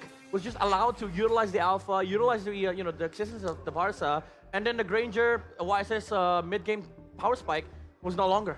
Yeah, they mistimed when they're supposed to do the things they were supposed to do. I think the only reason why they were even able to recover, I think, was mainly Dyron, right? With Edok being on a non-real playmaker hero, being on just a roly-poly, right, rolling around. Person KB walked over earlier, had a bit of a conversation, and he said, like, Edok on a Baksha, really? What kind of plays can we expect? Well, not much. So it was Dyron that was going with those fist cracks, with the Badang plays. But it just, again, wasn't enough considering the context, how difficult it already was for them. So it's a possible winning angle. It just did not come through, man. Yeah, but also the existence of Gila Suns. Like again, Dyron had an amazing crowd control. Three-man stun with the with the Badang, but unfortunately the feathered airstrike was there, sort of like zone out the the damage healers on the backside, and most of the time it was Onic IDs. Pacing in terms of the team fight, and RRQ wasn't just able to, catch up in terms of damage, in terms of farm, and in terms of execution because Onic was just prevailing in every single team fight. Yeah, this is so good as well for Sans. The storyline is that we all had kind of like the consensus that he might be declining. In the early season of MPL IDC, well, he was. 15, he was, technically, and, Yep came back, and it felt like he was finding his rhythm again, and fitting well into Onic, and now, look at him. It's like Prime Sans all over again. Yeah. Or is it Prime Sans? It's like it never left. Yeah. Like it never left, yeah. It's like it never left. To go back to the draft again, though, we were already talking about how RRQ, they had a pretty good formula in game number 1. unfortunately here, we said maybe don't change too many things. Onic forced it upon them, right? With the Farsa pick. That in itself stopped that same composition from coming out for the side of RRQ. And despite Onic winning game 1, they wanted to win they wanted to win convincingly. Game 1 wasn't that convincing. They had to wait for the late game. That's when game number 2, stealing the Farsa away, was a genius move in the end. One of the best steals. You saw the Valentina and you're like, okay, that Valentina is pretty good because you can steal the feather airstrike, but then you watch the game again, one of the many things that Sans was able to do that wasn't really highlighted earlier is the fact that in a lot of team fights, he just plays so far back that it's hard for the Valentina to steal the feather airstrike. So most of the times, Brins was forced on the Tsunami Slam, and with a Purify, it's very, very hard to get the Tsunami Slam on any of the real targets. You're really just kind of like a reactive Tsunami Slam user on the Valentina with Purify. And he had to go Purify because you're up against Kalea. You don't want to like gamble on who gets the tap on Tsunami Slam more faster. I somehow get the feeling if the tables were turned and Sans was on the Valentina instead, he might just do it though. Yeah, to be fair, if you're Sans. I get the feeling like that might be the case. Yeah. We're kind of glazing Sans at this point. But yeah, exactly. Valid glaze. Valid glaze. Sans and it's not just on the Farsa. Whenever he's against a Valentina, he is just so good at it. Yes. Back when the Faramis was meta, he does not give up the Nether Realm and all these other big ultimates. That's true. His awareness, right? He just knows exactly what the opposing team is looking for, and he just knows the best way to kind of like be close enough, but not really. And it really baits out a lot of different reactions coming in from their opponents. Yeah, and that's true. Like, you know, if you're a Valentina, there's some things that you want to do in the game, but if the enemy knows what you're gonna do, it's hard, because like information is one thing, positioning is also another thing. Valentina versus Lugas, sometimes Lugas, you know, they flex it to EXP, they don't even show up to the fight until it's too late. You know, that's the thing that Sans abused in this game. Positioning was you know, very, very important for Onic ID. We'll take it to Bude Clara Monster up on stage as she has an interview going. Bude, what's happening?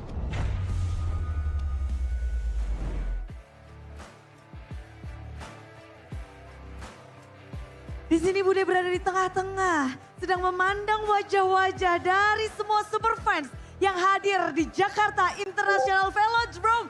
Mana semangatnya? Tentu kita melihat kalau dari Sonic, mereka matanya berbinar-binar. Bisa terlihat dari sini wajah penuh senyuman, namun kalau dari Kingdom, wajah mereka juga masih wajah-wajah yang penuh pengharapan. Mereka berharap bahwa Rrq bisa mengejar ketertinggalan poin. Dan kalau kita melihat semangat dari Superfans tentunya berbanding dengan bagaimana perjuangan kedua tim ini untuk mendapatkan satu slot pertama untuk babak internasional untuk MSC 2025. Dan satu langkah lagi Onic bisa mendapatkan itu, namun lawan mereka adalah tim Rrq yang kita tahu kestabilan mereka dari babak regular season yang dibawa hingga babak playoff. Namun kalau ngebahas tentang internasional tentu kita boleh berbangga karena kita banyak memiliki piala internasional. Dan khusus yang paling berkesan mungkin adalah gimana kalau kita ngebahas tentang legenda yang membawa piala internasional ke Indonesia. Di sini akan bergabung bersama Bude langsung yang terkenal dengan kebarbarannya. Langsung wajahnya pada takut nih ya. Kita akan langsung sambut saja untuk ngobrol-ngobrol. Inilah dia Donkey Barbar Koyur. Halo. Kok udah lama kita nggak bertemu. Boleh dong disapa-sapa yang ada di sini kok. Halo semua penonton. Salam Barbar. Salam Barbar. Duan, gak jadi deh. Salam Barbar, semuanya pada say hi juga di sini kok. Tapi bentar, kok lagi ngapain kok? Lagi di rumah Eko. Lagi nobar kah? Iya, lagi nobar sama Eko ini. Lagi nobar Terus bersama. lagi jodohin anakku sama anaknya Eko. Lah. Jadi panjang ya ternyata ya. Tapi rame banget pastinya di situ. Lagi rame-rame, tapi sebelum kita ngobrol lebih jauh, kita akan membahas sesuatu karena udah ada legenda. Kita juga akan ngebahas perjalanan yang ada. Inilah dia sesuatu yang akan kita bahas bersama-sama. Di mana kita tahu Koyur, Roamer menjadi satu momen atau role crucial juga yang ada Dan kita bisa bahas juga dari season ke season, era ke era, ada ikonnya masing-masing. Koyur, dari season 1 sampai season 5, wajahmu terpampang. Lalu selanjutnya ada Leo Murphy, tasnya. Ada Keyboy dan juga Idok. Tapi kok kalau ngelihat dari musim ke musim, gimana sih kok ngelihat ini? Ya dari musim ke musim, setiap musim pasti ada tank yang jago ya. Jadi kayak, tapi ini kayak Keyboy ini keren banget, dia bisa bertahan lama banget loh, dari season 7 loh. 7 sampai 15. Tapi kalau kita lihat dari season 7 sampai sekarang performanya gimana kok? Masih bertahan, stabil atau meningkat? Masih bagus. Kemarin kan Onic sempat menurun. Nggak tahu kenapa, tapi memang efeknya Yep ya mungkin ya. Begitu Yep balik langsung jadi jago. Harus digaji mahal tuh dia. Oke. Tapi tentunya kita ngelihat juga selain Keyboy, ada satu sejarah baru di mana MVP regular season didapatkan oleh Idok, seorang roamer yang biasanya jarang banget masuk ke leaderboard. Dan Koyur, kalau ngeliat Idok gimana nih sebagai pendatang baru? Idok nih potensinya gede lah. Dia memang bagus ya, dia lebih mungkin team playnya tuh bagus banget. Jadi dia kayak sama temennya mungkin chemistry-nya dapet, tapi nggak tahu kenapa Onic yang kali ini tuh kuat banget. Onic yang sekarang tuh, tadi kan kalahnya gara-gara game 1 tuh comeback. Jadi Onic kemarin juga comeback juga kan lawan IKPM. Pokoknya dia tuh kayak, sekarang Onic yang kali ini tuh kuat banget lah. Begitu tapi kalau kuat. Idok memang bagus. Bagus. Tapi kalau kita ngebahas mungkin lebih dalam lagi ya, kok sebagai dari kacamata legenda Roam Indonesia yang punya piala internasional juga, M1 diting-tingin, ngelihat gimana sih, apa sih efek atau dampak yang diberikan masing-masing Roam, Keyboy di Onic dan Idok untuk RRQ? Kalau Keyboy mungkin lebih barbar ya, dia mainnya lebih kayak ngebit gitu ya. Kalau yang Idok kan memang aku lihat lebih team play gitu. Jadi ya semua tergantung kayak chemistry-nya masing-masing sih, mempunyai kelebihan masing-masing. Punya, gitu. Oke, kelebihan masing-masing. Tapi kalau ngelihat ini memang momen-momen barbar, kamu lebih suka yang mana kok? Emang jiwa barbarmu ada yang nerusin tuh seneng gitu kok? Kalau aku untuk lebih seneng Keyboy sih. Oke, memang ya jiwa barbar. Kalau di musim 15 dengan adanya 2 nama Roam yang terlihat juga di poster, siapa sih kok yang memang ikonik banget nih untuk memegang roamer Indonesia? Kalau mungkin memang dilihat dari performanya dari awal, kalau kemarin yang dari grup ya Idok ya kan stabil dari awal. Kalau Onic kan setelah kedatangan Gap baru bagus. Gitu loh. Jadi ya Idok lah kalau season ini. Idok, oke. Jadi memang terlihat ya dari regular season dan ternyata efeknya sangat berkesan bagi seorang Dangki Barbar. Tapi kok kalau ngelihat momen-momen banyak sekali yang terjadi untuk MPL Indonesia season 15 sesuai dengan prediksi Koyur nggak? Sesuai dengan prediksi enggak sih. Onic aku pikir awal-awal tuh Onic tuh bakal ya udah kayak stuck gitu. Tapi tiba-tiba Yep is back. Ya beda lagi dah. Oke, Yep effect merubah segalanya. Tapi Betul. kok jadi tim yang menang kali ini akan ngedapetin tiket MSC IWC. Koyur punya prediksi nggak kok? Siapa nih kira-kira yang bakal ngedapetin? Ya RRQ sama Onic lah. Oh, RRQ dan Onic. Ini dua Ya nama ini ini. siapapun yang kalah tetap menunggu. Siapapun yang kalah di lower tetap menang. Yang dapat pertama siapa nih kok? Yang dapat pertama ini udah pasti Onic lah. Bukan pasti ya. Hampir pasti kan udah 2-0. Susah mau comeback gitu. Tapi semoga aja RRQ bisa comeback. Jadi mengharapkan 5 game kok? Oh harapanku 5 game kalau bisa. Harapannya 5 game. Tapi mungkin ada yang mau disampaikan Ya. kok untuk penutupan perjumpaan kita yang online ini kok? Apa penutupnya? Salam Juan COK. Oh wow, pokoknya salam untuk semuanya yang ada di sini ya. Dan itulah dia kok Dangki yang memang barbar. Dan melihat hari ini thank you banget kok. Game harus terus berlanjut. Dimana Best of 5 Series kita hanya bisa melihat perjuangan dari setiap tim. Dari Kingdom yang masih berharap dan juga dari Sonic yang ingin terus mendapatkan kemenangan. Dan panelis pun sudah siap untuk membreakdown seperti apa. Tapi kita kasih semangat. Sekali lagi, mana semangatnya untuk match ini? Dan semangat sudah mengalir, langsung saja panelis. Silahkan game ketiga.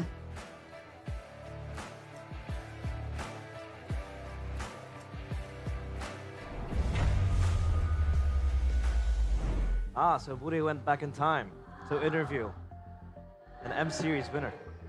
Donkey. Donkey. Strike. Kill. Exactly, you're gonna say it like that. Donkey. Donkey. Donkey. Donkey. Get off me swamp. Get off me swamp. Get out of me swamp. Just want to say, Yeah. your last M Series win. That's true. That's true. Hey! At least we have one. I'm There's just a stating region with that. facts. Oh, LFL. Oh! Name drop. Gideon. Wow. Any more? Any more? Any more? Yasu. Gives a shout out. Oh, Oh, whoa. Husky. No. Shout out to the whole world. Yeah, to the whole world. The whole At least we can say we have all the M series here. Exactly, Like- brother. Let's go. Yeah. I think we gotta cool it down a bit because I think there's dandruff falling. Have you been taking shampoo, Virgo? No, it's impossible. No, I'm kidding. That's impossible, I'm bro. just kidding because I shower every day with this. What do you? Yeah. With where's it? Right there. Here. There you go. This. You gotta move This is- on. this to head is a and shoulders. It midnight. wipes out 100% of wet dandruff. Plus, itch. But oh, no. I hate this. This is a Initiation. custom. Okay. we do A here long-standing at- tradition. Hey, I'm sort of trapped I now. was there.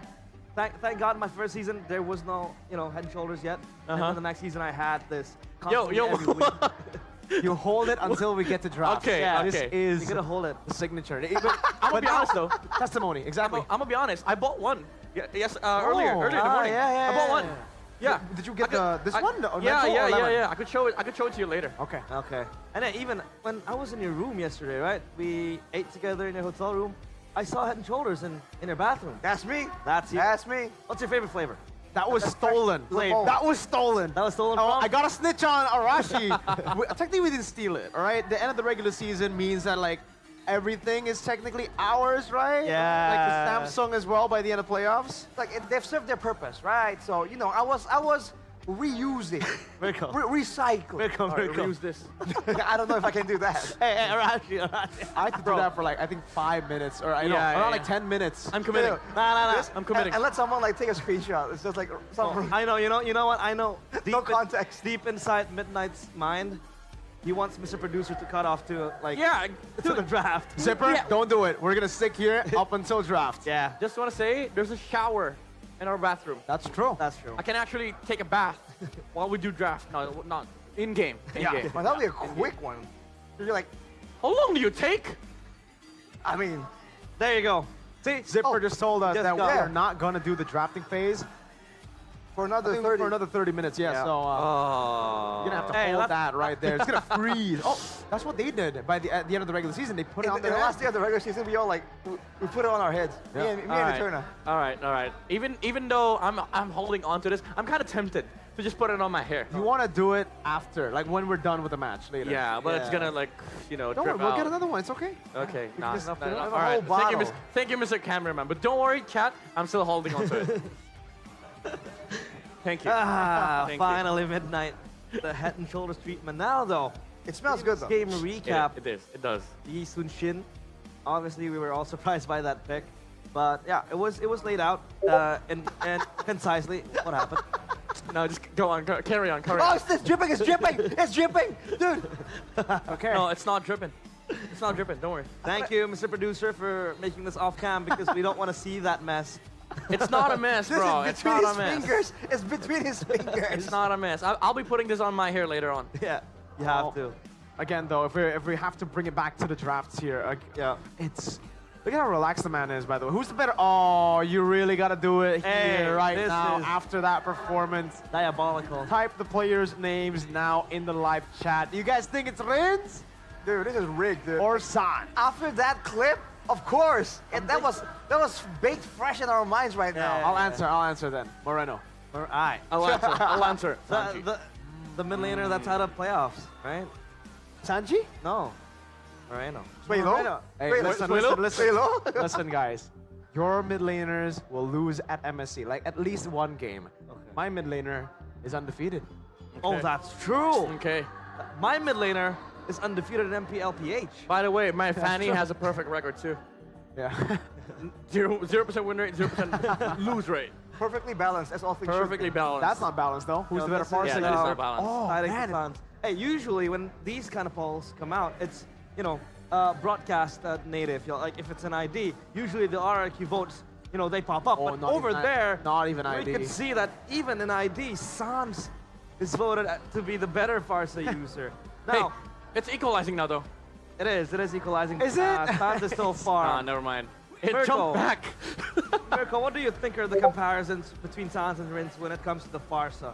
Again, when it comes to Sans, he's crazy. The mechanics on that kid, man, he's so good. He knows the limits of the Farsa. He knows instinctually how to utilize it. He has the calculations in his head. Meanwhile, for Rins, I think it's kind of like it's pseudo Sans when it comes to mechanics. He really shines when he plays the utility role, mid laners because he's the main shot caller for the team. He's not really the guy that you would look to make those mechanical plays. Even against Hijume, I had a conversation, I don't know who it was with, but we agreed that Hijume mechanically is the better mid when it comes to playing the Farsa compared to Rins, but Rins is just so smart with it. Yeah. And he knows how to calculate. I haven't talked to you about it, but I would agree because even when I was with Arashi yesterday, in my mind I was like, Hijume's really good on the Farsa as well, and he's kind of gapping Rins. Yep.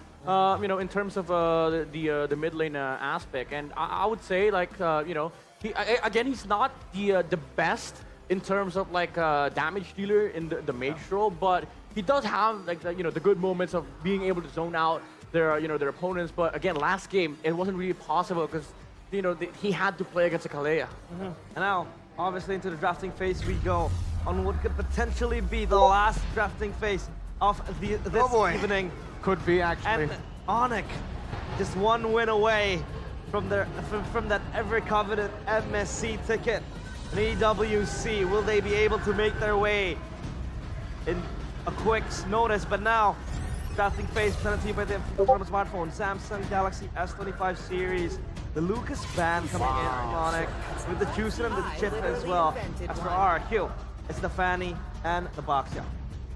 The immediate extra ban there, with knowing that the Fanny factor is well at play. Now for RRQ, they're banning the Boxia as well. So, Loyi. and even the Kalea. Sans Loyi open. Oh my goodness. Oh I go for my it. goodness. There's no Boxer, there's no Kalea. Yes, Ah, will be the no Loyi. We reason both not reacted to. at the same time. Yeah, I mean, dude, guys. Oh no. Time to drop the beat Let's of the see. clock. It's gonna be the Joy. Fredrin No, up for no, grabs. Still no. there. They can take the first, right? But Onic can go Harith. Harith is still up as well. Like, now it puts RQ in a tough position. Oh, they go for the... Oh, this might just be a give in the game. I don't like that at all. What is this, Fredrin Harith? Yeah, Fred and Harris, I would say. That's Harith. Harris, Fredrin. There's no way. There's no... Oh my goodness. Badang even, right up against the high-lows. Or Glue, just pick it up. Oh, they go Ling. Okay. I think they already have enough with the Harith, I guess, to deal with the Joy, so they go for the Ling instead. Yeah, at least this gives them access to the the late game. You can just trade against the Joy. This is really popular as well in MPLPH, the Ling versus the Joy matchup. You're never gonna be able to threaten the Ling, especially on the side lanes. He's always gonna have that attempts of blades. He wins the 1v1 matchup. And now RQ goes back to the Granger. I would say RQ is in a similar fate here, where you have to sort of like get a formal control in the early stages of the game, and then have that huge power spike with with the Joy getting the Stardom side, Holy Crystal, and end the game before the Ling gets out of control. Because at this point, RRQ, they have to keep in mind this is still Kyrie's Ling. They're always going to be able to make space, and late game, the problem with this lineup is that they don't deal well with the split push, not just from the Ling, but also the diversion plays coming around from the Louis. We've seen again and again, nowadays, the diversion can also be used just to facilitate faster rotations. And as a result, you're going to have pressure in all three lanes. And without pressure, you can't set up for ganks. You can't set up for dives. You can't really get extra farm outside of your own jungle and lanes. So that is something that a lot of teams have been able to use with the Loyi. It's not only about the pickup or teamfight any longer. And counter though. just to talk about how ridiculous it is, because yeah, hero encounter, whatever. For me, I'm still on the Sans on the Lo Yi. He's been inconsistent in the regular season, right? Mm-hmm. He has 100% win rate still on the Lo Yi. So there's one thing that stays constant despite that inconsistency of Sans in the regular season. That is scary. Indeed, but obviously, 33% in the hands of the Ling, but I don't think that's going to be, you know, representative of what's going to happen. Good ban though, no? The Cho ban. But I want to talk about the Hilda ban. Is it necessary to ban out the Hilda? Because I think more Badang, to be fair. But if RRQ picked the Hilda, they don't really have a setter, right? So, you know. I think it's just, you know, to limit the options of Dairen, because Dairen has been, you know, really good at the Hilda, but there's so many things that Onic can just pull off. There's the Gacha, there's the Badang. I think the Cho is a little bit unwarranted here for the side of RRQ, considering that they have a Hylos. And Onic removes the Farsa. Oh my goodness. Yeah, Eve is still there, right? But is it strong enough? No, not against the Ling and Lo Yi, man. I mean, as a Farsa, you can at least wings by wings if you get caught by the diversion. On Eve, you just ult and die. Yeah. RRQ? A Faramis game? I think even worse, I think, against Lo Yi Harith, man. I mean, you'd understand the you know, the sense of getting up from the Faramis here, but you know, it's just like the core idea of this lineup doesn't really work that well against Onic, and you're not really solving the split pressure from the Ling. I think, even though it's risky, you might need to pull off a Novaria here for Rins. You need that team fight and vision aspect. Well, that works. You know, the Selena division against the you know, the Lu Yi, and also the Abyss of Traps that can be utilized in the early game to sort of like make space for this lineup of RRQ. So that's why they banned the Cho. They want to go Selena, Probably. they want Shampoo. Onic, if they want to go crazy, I think going for the Tigreal can work, no? But if they don't, Badang Gatot is probably the safe answer. Or, you know, if you want to go crazy, you could pick up both. Badang Tig? Badang Tig. Damn. Because honestly, I don't see any problems with the Badang being on the XP. Right, especially there's an option for Ludwig to go with a bit of a damage approach as well. Maybe not full damage like what Nino does, but you know, half-half. Still gonna have a lot of potential pressure, especially against the squishies from the side of RRQ. But Phoveus is the pickup here. So a lot of ways to stop the forward momentum coming in, even when RRQ are trying to barrel through with that glorious pathway. RRQ, does Edok play the Guinevere? I think they need to answer this Badang. I think he has picked it up, but I think Here goes Tig. the good old Edok would probably just be the Tig here. Yeah, it's a little risky, but if you put the you know, if you get Guinevere here, you shut down the Phoveus, shut down the Badang. You let the you know, you let the Joy do his thing in the middle stages of the game, and it allows for RRQ to have this amazing you know, engaged comp in the mid game. But it is quite risky. Take the option. There we go. Edok finally getting his hands on a pick that we've been waiting for all playoffs. So far, it's just been him on uncomfortable picks. Gatot earlier again. So finally, 3-0 or 2-1. Yeah. I gotta believe, man. It's never over until it's over. Hey, you got a believer and a kingdom in him. But obviously now it's time for Chefin and Goni to take the stage. Will it be Onic that will jump to MSC, or will RRQ still fight back? Let's go to the casters. Onic is one game away from Riyadh bound, from MSC, from the prize pool of $3 million. All they have to do is win it out and beat RRQ in this game 3. But surely RRQ will not just stand back and let it happen. What's gonna happen in this game? Game 3 commences. Lanadon, here we go, as we will witness what will happen here in potentially the last game. Will today be the day of clean sweeps, or will RRQ deny that here and on? Surely a clean sweep is not really on everyone's bingo card, but you don't gotta watch out for Sansa's first level or 2-level damage here. Rins winning the trade there with the Abyssal Arrow. Now, this is gonna be pretty interesting. The Joy and the Ling. An assassin battle. Like, what's gonna happen here? They're gonna go toe-to-toe? Like, if we're talking about, like, the on-paper 1v1 potential, I think Kyrie has the edge, but surely this is not a 1v1 game. Edok finally getting his hero on the set. So it's gonna boost RRQ's potential on the team fight surely if he knows what he's doing. And I bet you he knows because he is the MVP of Season 15. Kyrie though eyeing for engage. Let's see, Rrq still has the flicker, will not be able to have the time to flicker out of danger. That's gonna be first blood for Onic. Oh, very quick on the uptick, and that's the advantage, I guess, for essentially both junglers because the rotation speed is amazing for both. But Kyrie was able to get there fast enough with the Finch Poise. Emblem though by IndyHome. Let's see the usual fatal for Kyrie. But so far, nothing that's super interesting here. Maybe the mystery shop from Savero. So he wants to snowball a bit instead of just tanking up the damage. And he thankfully has the Purify for him to be able to just tank the CC from Rrq if he needs to. Pistol arrow lands to Lutpi, but it's just a bit of damage before the turtle fight begins. Let's see here, RRQ, seems like they have Prio. Dyron level 4, Rin's almost level 4, but yeah, Onic, it seems like they will not force a fight here. Oh, perhaps I might be wrong. Sans with the diversion play, Rin's caught off guard. That's gonna be Dyron here. Glorious path by Lutpi with the engage finds Rrq. Revitalized mob, Onic. Will they fight more? Rrq under the turret has the implosion, but Rrq will fall for Lutpi. Yep, trades all over the place. It looked like an easy total for RRQ, but San said no, no way. Kyrie though, is that a steal? Yeah, retribution used, so orange buff taken away.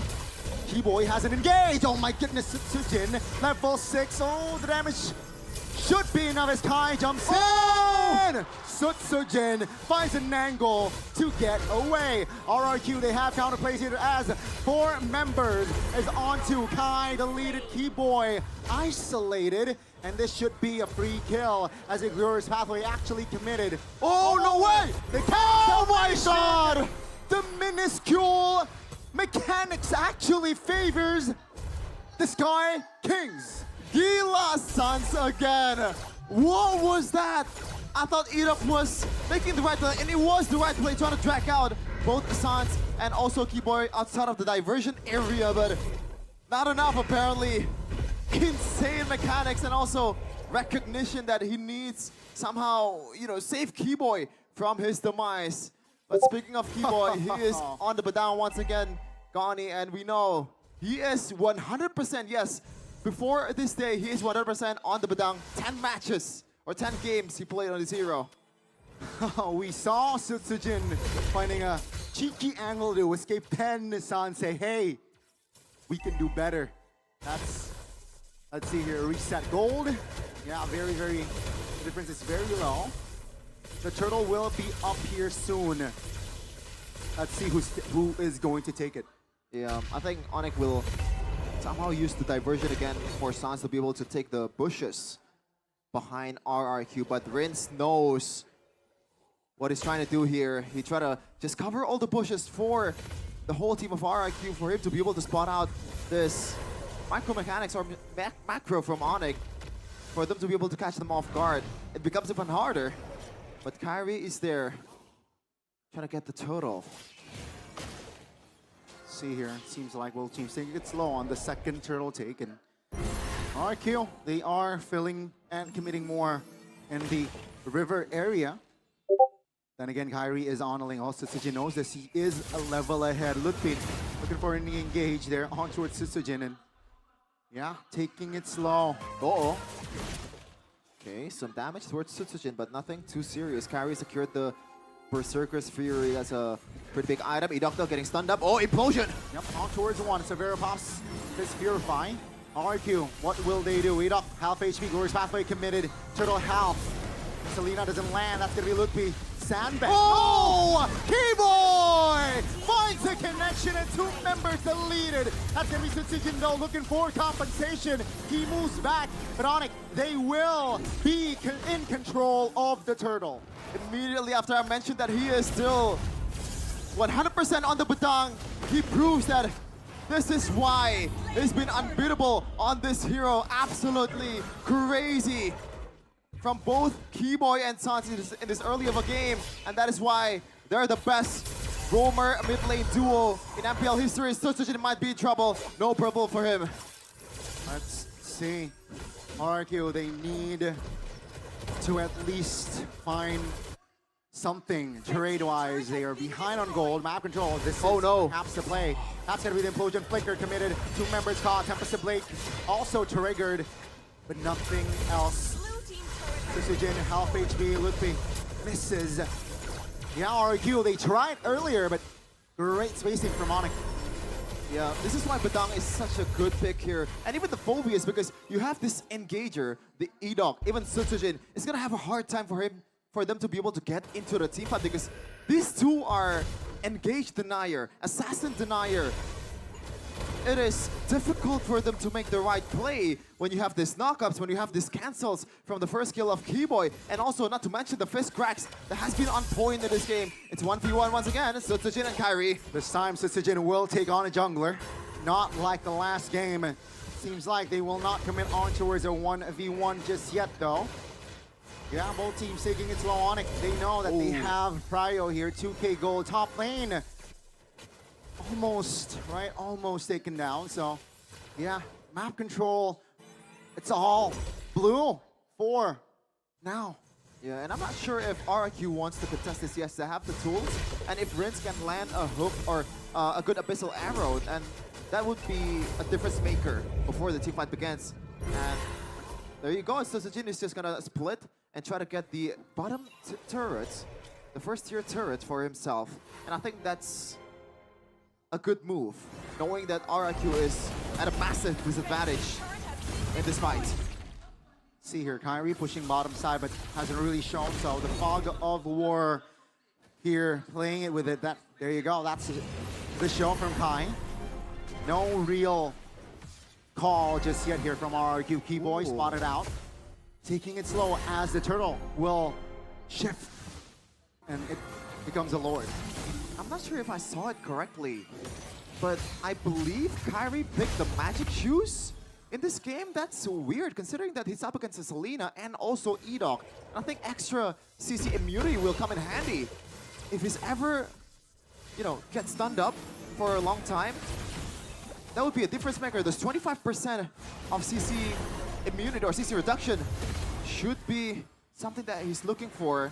Onic, they're not biting on towards the objective just yet. They know that the long lane presence of Kairi will help them immensely before they want to take the objective. Wow. Just the play, right? Onic, they know they have the far lane prio, so they are right now just manipulating RRQ and not forcing a fight. Bottom side, the far lane threat is very evident here in the third game. Yeah. And currently, right now, I don't think they have enough damage to do this kind of play. This E-Dog and Toy burst down towards the Ling. If the Granger gets the item, yes, maybe they can do that, but currently, no. E-Dog, though, can still play. He might be looking for someone, but no conversion just yet. But back to the point, so Kairi can just stay in the long lane as long as he wants to, and the only thing that can kill him is probably Rince landing a solid arrow. Even then, the Tempest Blade is an easy get out of jail mechanic. Yep. Seems like diversion play will be top. Ludwig now will be taken down. Oh, Keyboy no. doesn't find the connection here. Onic 5v4. Dyron now looking for a fight. Keyboy goes down. Now it's going to be a 3v4 still, heavily favoring the Kings of Kings.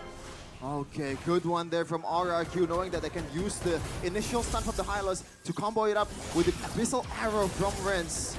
Now it's a matter of Kairi, can he execute this strategy? E-Dog is eyeing for an implosion, eyeing for a stun, for him to get Kairi down from the wall.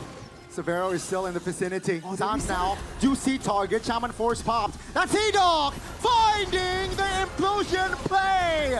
2 members of Onic deleted an RRQ. They will take the Lord. Never doubt E-Dog gonna set heroes, and this is his bread and butter to take the implosion. The game-changing plays of the MVP of the regular season finally coming to fruition here in the third game. And it's not late just yet. They still have the chance to get back in this match. Yeah, E-Dog again strikes again. Let's see though, with this first Lord in hand, will RRQ be able to take fully control of the map. Toy, that's a big item too, Wind of Nature. Just to deter Kyrie's potential, and after what happened in the second game where he pretty much has a bounty in his head with that 1-1 Kyrie, 1-1 Ling interaction, surely he wants to rush this Wind of Nature as soon as possible.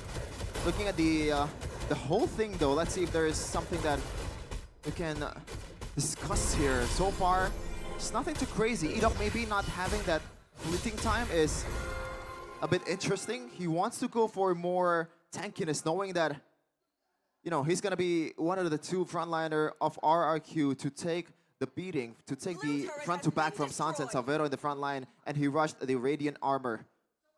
Okay, will that MR be a big factor? Let's see. RRQ, they're taking it slow. Lord will march top lane. It seems like, yeah, Onic will sacrifice all of their inners. Base turrets will be the main priority of Onic to defend, and seems like now Lord will charge. Okay, look B.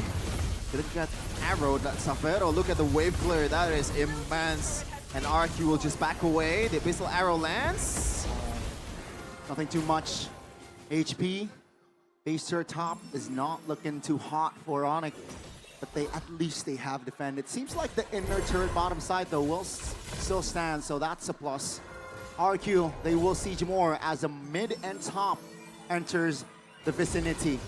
Let's see, Toy dealing out damage here, defending the top lane. Base, RRQ not forcing anything. They have Pariah on the jungle, so at least Kai does not have his purple buff. Toy starting to hit a bit harder here in the late game. 13-minute mark diversion. Do they read it, or is there someone that's gonna go there? It's Keyboy, but I'm not sure if he wants to make a play from this place unless he has the conceal. But Edok reads that out. Seems like would be half HP. Savero though alongside Keyboy here. Tyrannical enforces dealing out the damage. RRQ, oh my goodness, in the back. Toy repositions Kai. Will trigger that Wind of Nature. Iron and Keyboy should fall here as Sutsujin finds an angle. But it seems like Onic, they're too tight in formation, and Sutsujin will fall for 35. I thought it was over. Oh, diversion again. This might be huge. Can they read it out? It's Savero! Savero and Toy! And Edok this time should be deleted. What a creative play coming from side of Onic. Onic will never be underdogs despite them losing in economy. They came back 16k down in the biggest stage of MLBB. MPL Indonesia Season 15 is just another day for them as they shift their focus towards the Lord. Oh my goodness. That's going to be Onic taking the Lord. Rin's trying to salvage something, but no fruition for now. Now, here comes the concern.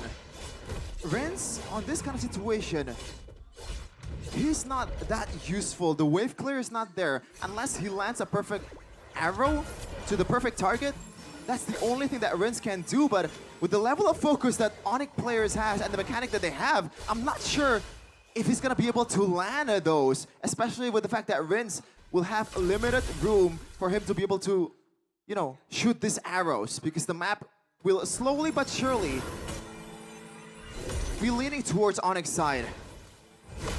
Oh no, that's a land. On cue. That is an arrow landed, but oh my God! Savero finds a solo in the mid lane. Toy taken down, Lord still marching, healthy in the bottom side of the map. That's a legal diversion. Where to? Bottom side turret now. They want the base turret. Onic is already invading the home of the Kings. Now that's gonna be Dyron under the turret as well, taking some heat. Oh my goodness! That's an implosion, but the damage from Onic is just too much. Now it's going to be Onic running for the hills as RRQ. They actually have defended. 4 members of Onic will down for at least 20. And Jakarta International Velodrome roars with the turnaround from Edok. How? That 4-man implosion was huge. Forced out the Purify from Savero, but there's no Man Force. There's not enough HP. There's not enough shield for him to be able to survive that one. We're gonna take a look at the replay here. Edok spotting, I guess, the overzealousness of Onic. They just grouped up, knowing that Edok is in front of them. That is not something that he should do against a Tig. This is a hero that brought RRQ or Onic in M5, came back from 16k down. Surely they know better. That's the thing, man. A little bit of autopilot right then and there from Onic, right? Just inside of the base. And yeah, a team like RRQ with a roamer like Edok definitely will capitalize on that autopilot coming from their own opponent. So it's another reset. Keep in mind, we are 16 minutes in. So yeah, let's see here. Definitely RRQ have increases their odds to perhaps potentially force a game 4. Yeah, the increased odds are there, especially with the... Oh, it looks like for this Lord in particular, Onic has the advantage on the long lane because there's no inhibitor turrets for RRQ. So again, that's something they can use, especially this is Kyrie we're talking about. You know, he's gonna be there in a few seconds with the Finch Poise as long as he has that purple buff for him to be able to expand his energy a bit, you know, a bit freely. Now RRQ will pull the trigger on towards the Lord. Kyrie decided to recall because he doesn't have that purple buff. All right, so Kyrie did not show in the bottom side. Fist crack. Onic looking for an angle to perhaps enter the river.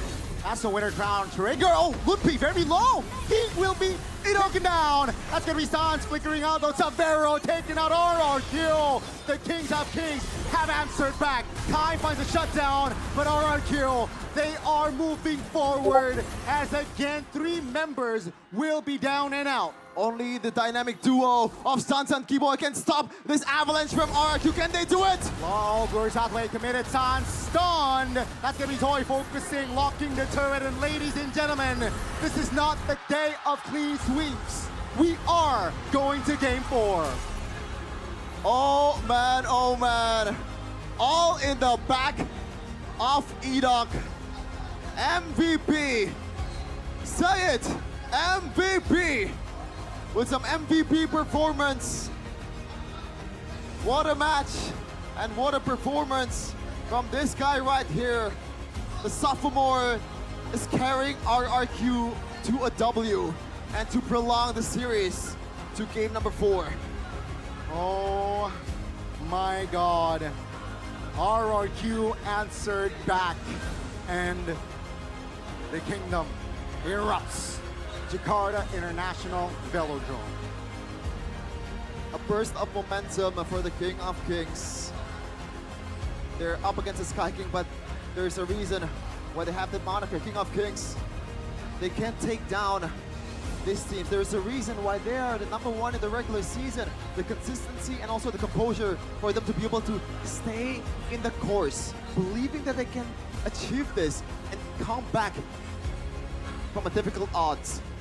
And also keep in mind, at least for this series, the team that has red side Shepin won the game.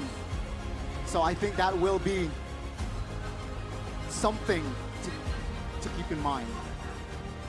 And by the way, we doubted the Hylos, but I feel like the fact that the Abyssal arrow lands so much before the team fight, that's also because of the Hylos. Yeah. Maybe our panelists can break it down even further. Time is yours, guys.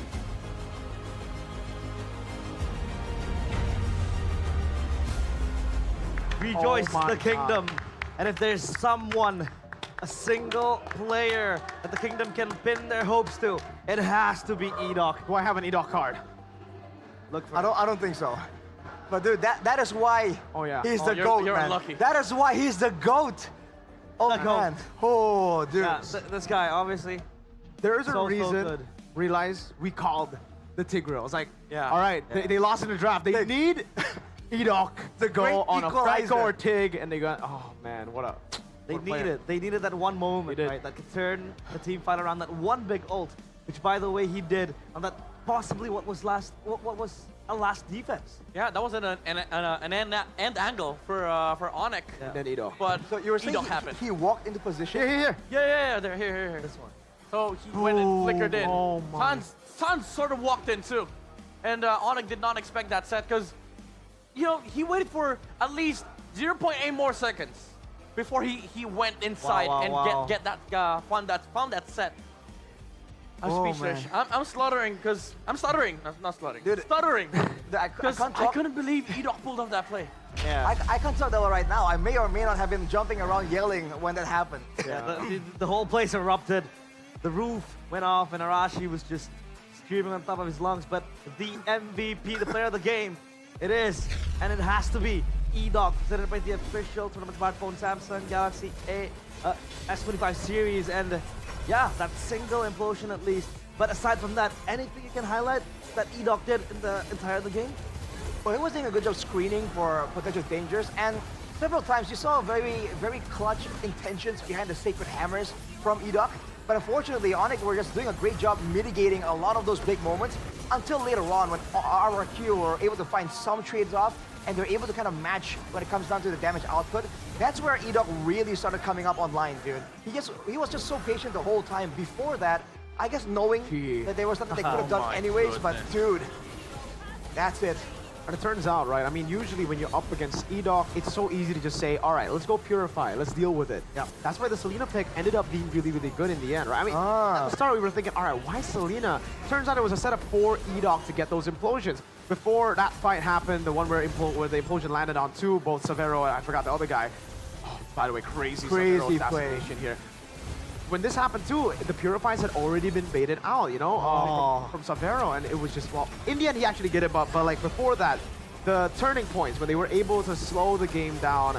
I will say though, for Onic, I think we also didn't expect the link to come through. We expected something like a Fredrin just to shut down the Joy and then have proper ways to deal with, again, this kind of composition. They went for the greedy route, they went for the comfort route in a possible last game of the series, and ultimately it went to RRQ.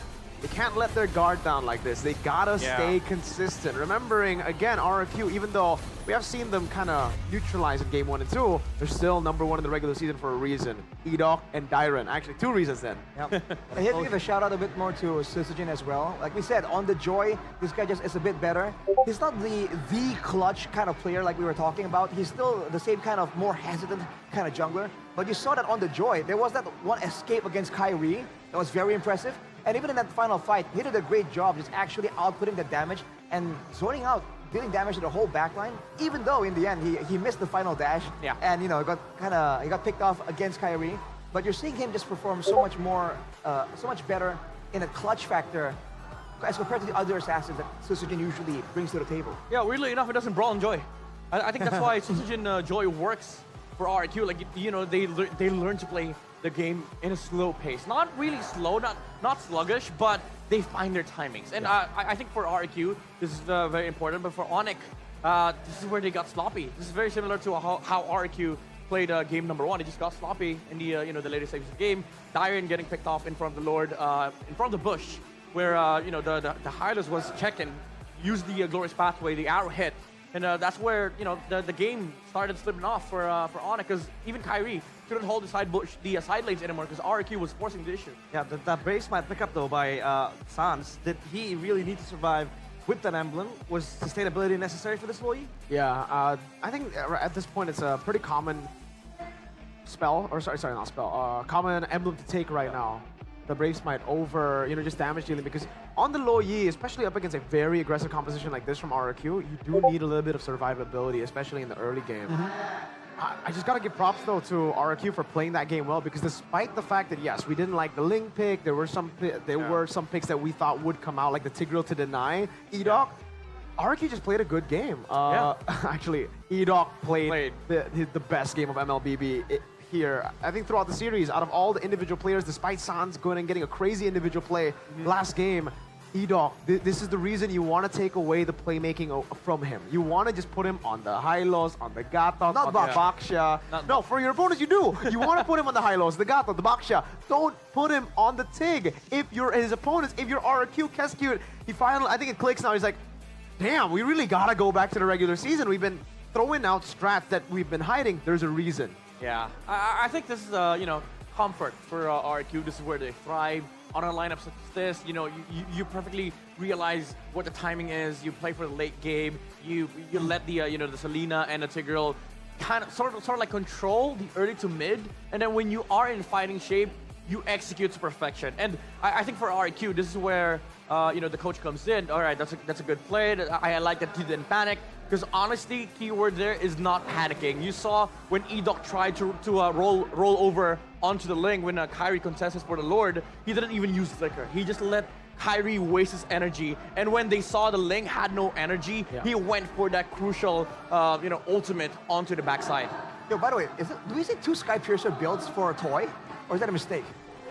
There's a Sky Piercer there at about 6 minutes, and then there's another one at 18. I think he might have sold it then for something. Yeah, he might have sold it for something, which is like, yo. They bought it again. What? Something behind that. 80's not enough. Rose gold, no? There's like a rose gold behind it. Because he has both rose gold and Wind of Nature, but it could also just be the boots that he sold for one of those. Yeah. Yeah, I wonder what he sold it for. You get the stack still? Like if you sell it and then buy it It again? resets to get reset. Yeah, it resets. I think he knew that, like, okay, Severo was doing well, and he didn't get a lot of stacks, so he sold it, but then he was like, oh wait, we're starting to win again. I'll get it again. Yeah, probably. Which is, you know, it's an interesting decision there, but I guess shows you again adaptability. And shout out to the whole team as well. Despite what we were talking about, the Sans, was it 100% win rate on the low Yi? It was that cracked it. Not any longer. It's gone. The fact that the Selena, aside from just burning the Purifies, spamming out those Abyssal Arrows kind of gave RRQ an idea of where they were. Yeah. And for the most part, despite some really good diversions made by Sans, in some really unpredictable locations, they were still able to actually spot it out and cancel it. There were 200% that was taken away. Lo Yi and Badang. Keyboy Badang was 10 picks, 100%. Yo! First No loss way. for Badang, Yikes. Keyboy, and Lo Yi Sans. No Thank way. you, Mr. Edok. Thank you. I mean, I still, you know, stand by what we said earlier. They should have just taken Tig. Honestly, because when you mentioned it, I was like, why not? Just take the you know, the Badang XP and then put Keyboy on Tigreal. Then I agree. You RQ suddenly have no solutions up until late game. But you gave Edok, you know, the Tigreal. He acted like a marquee. He became the solution for RQ. It was always been the staple pick for Edok, where he was, you know, pushed on to make the clutch plays, right? Even the regular season, he has been doing in week in, week out. And that was one of his strongest picks, and now given to him on a silver platter, which, by the way, RRQ was losing in the draft until that Tig come up. And maybe Onyx Reed as well kind of got to them, so, yeah. It didn't even seem like they won so hard in the drafting phase. It's just that the way that guy plays it, it's a different hero, bro. My Tigreals in rank don't look like that. Oh, That's different. Nowhere close. It's shown up. Yeah. Let me play Tig for you. We'll see, let's see. An astronomical gap right there. I think. We're gonna cosplay as Edok, bro. This guy's gotta go. Midnight with the implosion. Or. Shedding darkness on the opponents. Just like, What was that? Midnight, what the hell? Oh man, what a game. Really beautiful game. And now, I hope they finally found the formula, realize. That like, Edok needs a playmaker. yeah, because they keep on putting him on the high lows, right? On the box, yeah. Like Arashi mentioned as well, he's not going to do much with the box. Yeah, I mean, he can scout, go around, but that's not what Edok is for. He's there to play make. He's like Luka Modric, right? Just setting the tempo, right? Yeah. Pushing Me, the ball. Steven Gerrard. Washed, by the way, washed. Edok's not washed, okay? Yo! And I think, to a certain degree, they were thinking of maybe making him the frontliner, but I think it's more than that. He's the playmaker. He's the one who have secured RRQ finally their maiden game in the series. But on stage, we have Bude Clara Mongstar to take an interview. So Bude, what's up?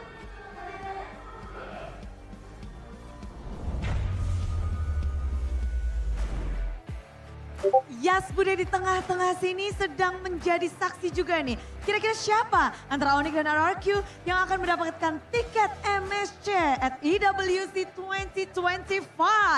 Dan telah bergabung bersama Bude yang udah punya tiket untuk MWI. Ciko. Halo Bude. Congratulations untuk Onic Pertiwi. Terima kasih. Menjadi salah satu perwakilan dari Indonesia. Gimana sih perjuangan Onic Pertiwi untuk mendapatkan slot di MWI in Riyadh nanti? Seru sih Bude, penuh air mata dan drama ya. Tapi drama-drama yang asik sih. Seru-seru, berdarah-darah lah pokoknya kita. Berdarah-darah ya. Karena kita tahu perjuangannya nggak mudah dan sampai hari ini pada akhirnya kita sudah punya 2 perwakilan dari Indonesia untuk MWI. Namun ada yang kita akan lihat spesial. Ini dia, inilah yang akan kita bahas bersama-sama. Di mana One Game Two Champions. Ada MSC dan juga MWI. Tim Vitality dan juga Onic Pertiwi akan mewakili Indonesia. Sesuai yang sudah kita lihat juga dari perjuangan mereka dan 2 tim inilah yang akan bergabung ke dalam MWI. Melihat gimana peta kekuatan Indonesia untuk MWI. Gimana sih dari Coach Chico sendiri? Kalau dari aku masih tetap sama sih. Keyakinanku tetap Indonesia jadi salah satu perwakilan region terkuat di MLBB Women ini ya. Cuman mungkin kayak kita harus lebih aware lagi sih. Jangan sampai kayak tahun lalu kayak tim Filipina kan tiba-tiba kayak lumayan cukup dominasi lah. Bahkan di grand final pun dia dapat skor yang sempurna gitu kan. Out of nowhere tiba-tiba yang kita tahu tim Indonesia, tim Vitality benar-benar diunggulkan. Banyak yang mengira mereka bakal menang tapi ternyata kejadian banyak sekali. Ternyata internasional tidak bisa ditebak. Namun kalau untuk internasional sendiri gimana nih persiapan dari Onic Pertiwi untuk masuk ke dalam babak selanjutnya? Banyak lah yang kita juga mau coba adaptasi kan untuk di di Riyadh nanti karena itu juga first time lah buat kita gitu. Kayak gitulah kayak mungkin kita udah dari jauh-jauh hari lah preparation ya. Preparation, namun kalau ngelihat dari banyaknya tim-tim yang nanti akan bergabung, udah kelihatan betul mana nih yang harus diwaspadai. Region mana atau tim apa? Mungkin tim selain Filipina ya, ada Malaysia, terus Vietnam juga kebetulan kemarin tim aku kalah Bude di group stage sama perwakilan dari Vietnam. Nah itu juga perlu kita waspadain. Sebenarnya semua region kita sama ratakan lah, kita harus waspada gitu. Kayak udah banyak banget berkembangnya ya. Betul. Seperti yang Vian bilang bahwa mau menunjukkan juga bahwa kita sebagai Indonesia, atlet-atlet Indonesia juga harus bisa. Nah, harus berkembang. Tapi ini kan udah dapat tiket nih. Sistersnya udah dapet. Dari Chico sendiri gimana sih ngelihat match sekarang di mana final upper bracket, ini 2 raja sedang bertarung. Seru banget sih Bude, apalagi kayak audiensnya kayak banyak banget gini kan. Terutama untuk Onic lah, kayak Onic sekarang kuat banget kan Bude. Kembalinya Kocep kan apalagi tuh. Menurutku season ini bakalan di MSC-nya juga nanti bakalan lebih seru lagi lah dibanding tahun lalu. Karena dari permainan tim Indonesia yang sudah berubah atau bagaimana? Kayak Indonesia sekarang udah makronya udah bagus-bagus lah Bude. Bahkan udah nggak kayak dulu lagi kan kayak brawl server katanya atau apa. Itu Indonesia udah makronya udah bagus banget sih. Nggak cuma bisa jati diri gelut-gelut brawl server aja, tapi makronya juga udah jalan. Betul. Jadi kita bisa punya 2 playstyle dong. Sebetulnya dari dulu juga emang kayak gitu kan. Cuman lebih kental lah ke team fight-nya kan. Kalau sekarang mereka lebih wise lah kayak kapan ngambil team fight, kapan yang enggak gitu. Mereka makronya lebih bagus aja sih. Oke, sebagai keluarga besar dari Onic saat ini, Chico, udah penasaran. Banyak yang bilang ini adalah prime-nya dari Onic yang tiba-tiba kembali. Onic mode playoff, itu beneran gak sih? Kalau yang season ini ya Bude, kayak Onic lagi bagus banget sih. Kayak lagi anomali gitu. Anomali yang kaja jungle Bude kemarin. Wah keren banget sih. Jadi dari hero-heronya aja bikin bahkan ya, keluarganya dari sendiri strateginya kaget. Udah menurutku step ahead sih, one step dari musuh lah. Ya tapi ngelihat betapa kuatnya juga dari tim Rrq, gimana ngelihat tim Rrq di playoff ini? Menurutku Rrq-nya juga bagus sih, cuman Onic tetap lebih unggul lah. Bajunya sudah terlihat ya di sini ya. Oke, di sini masih mengharapkan tentunya Onic Pertiwi sudah ngedapetin tiket untuk MWI. Sekali lagi congratulations dan selamat berjuang untuk Onic Pertiwi di MWI 2025. Dan kita masih akan mencari tahu siapa yang akan mewakili Indonesia untuk MSC. Slot pertama Grand Finalis dan juga slot pertama untuk Indonesia di MSC. So kita penasaran banget game keempat atau bakal jadi game kelima. Langsung saja kita lemparkan kepada para panelis. So panelis, go.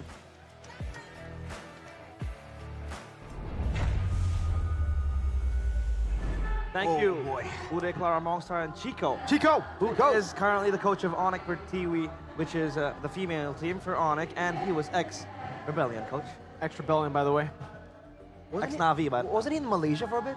Yeah, he was. JP9ers. Yeah. Then he, I think he got homesick. So. Oh. Are you homesick of MLPH? Not right really. now? I mean, I've been here for like 4 Been days. enjoying MPLID? I'm enjoying MPLID. Nice. I am enjoying the crowd. I'm enjoying the games. I'm enjoying being with you, gentlemen. Hey, W man. Yeah. It's on cue, because I asked him, does he enjoy the food? He does. do.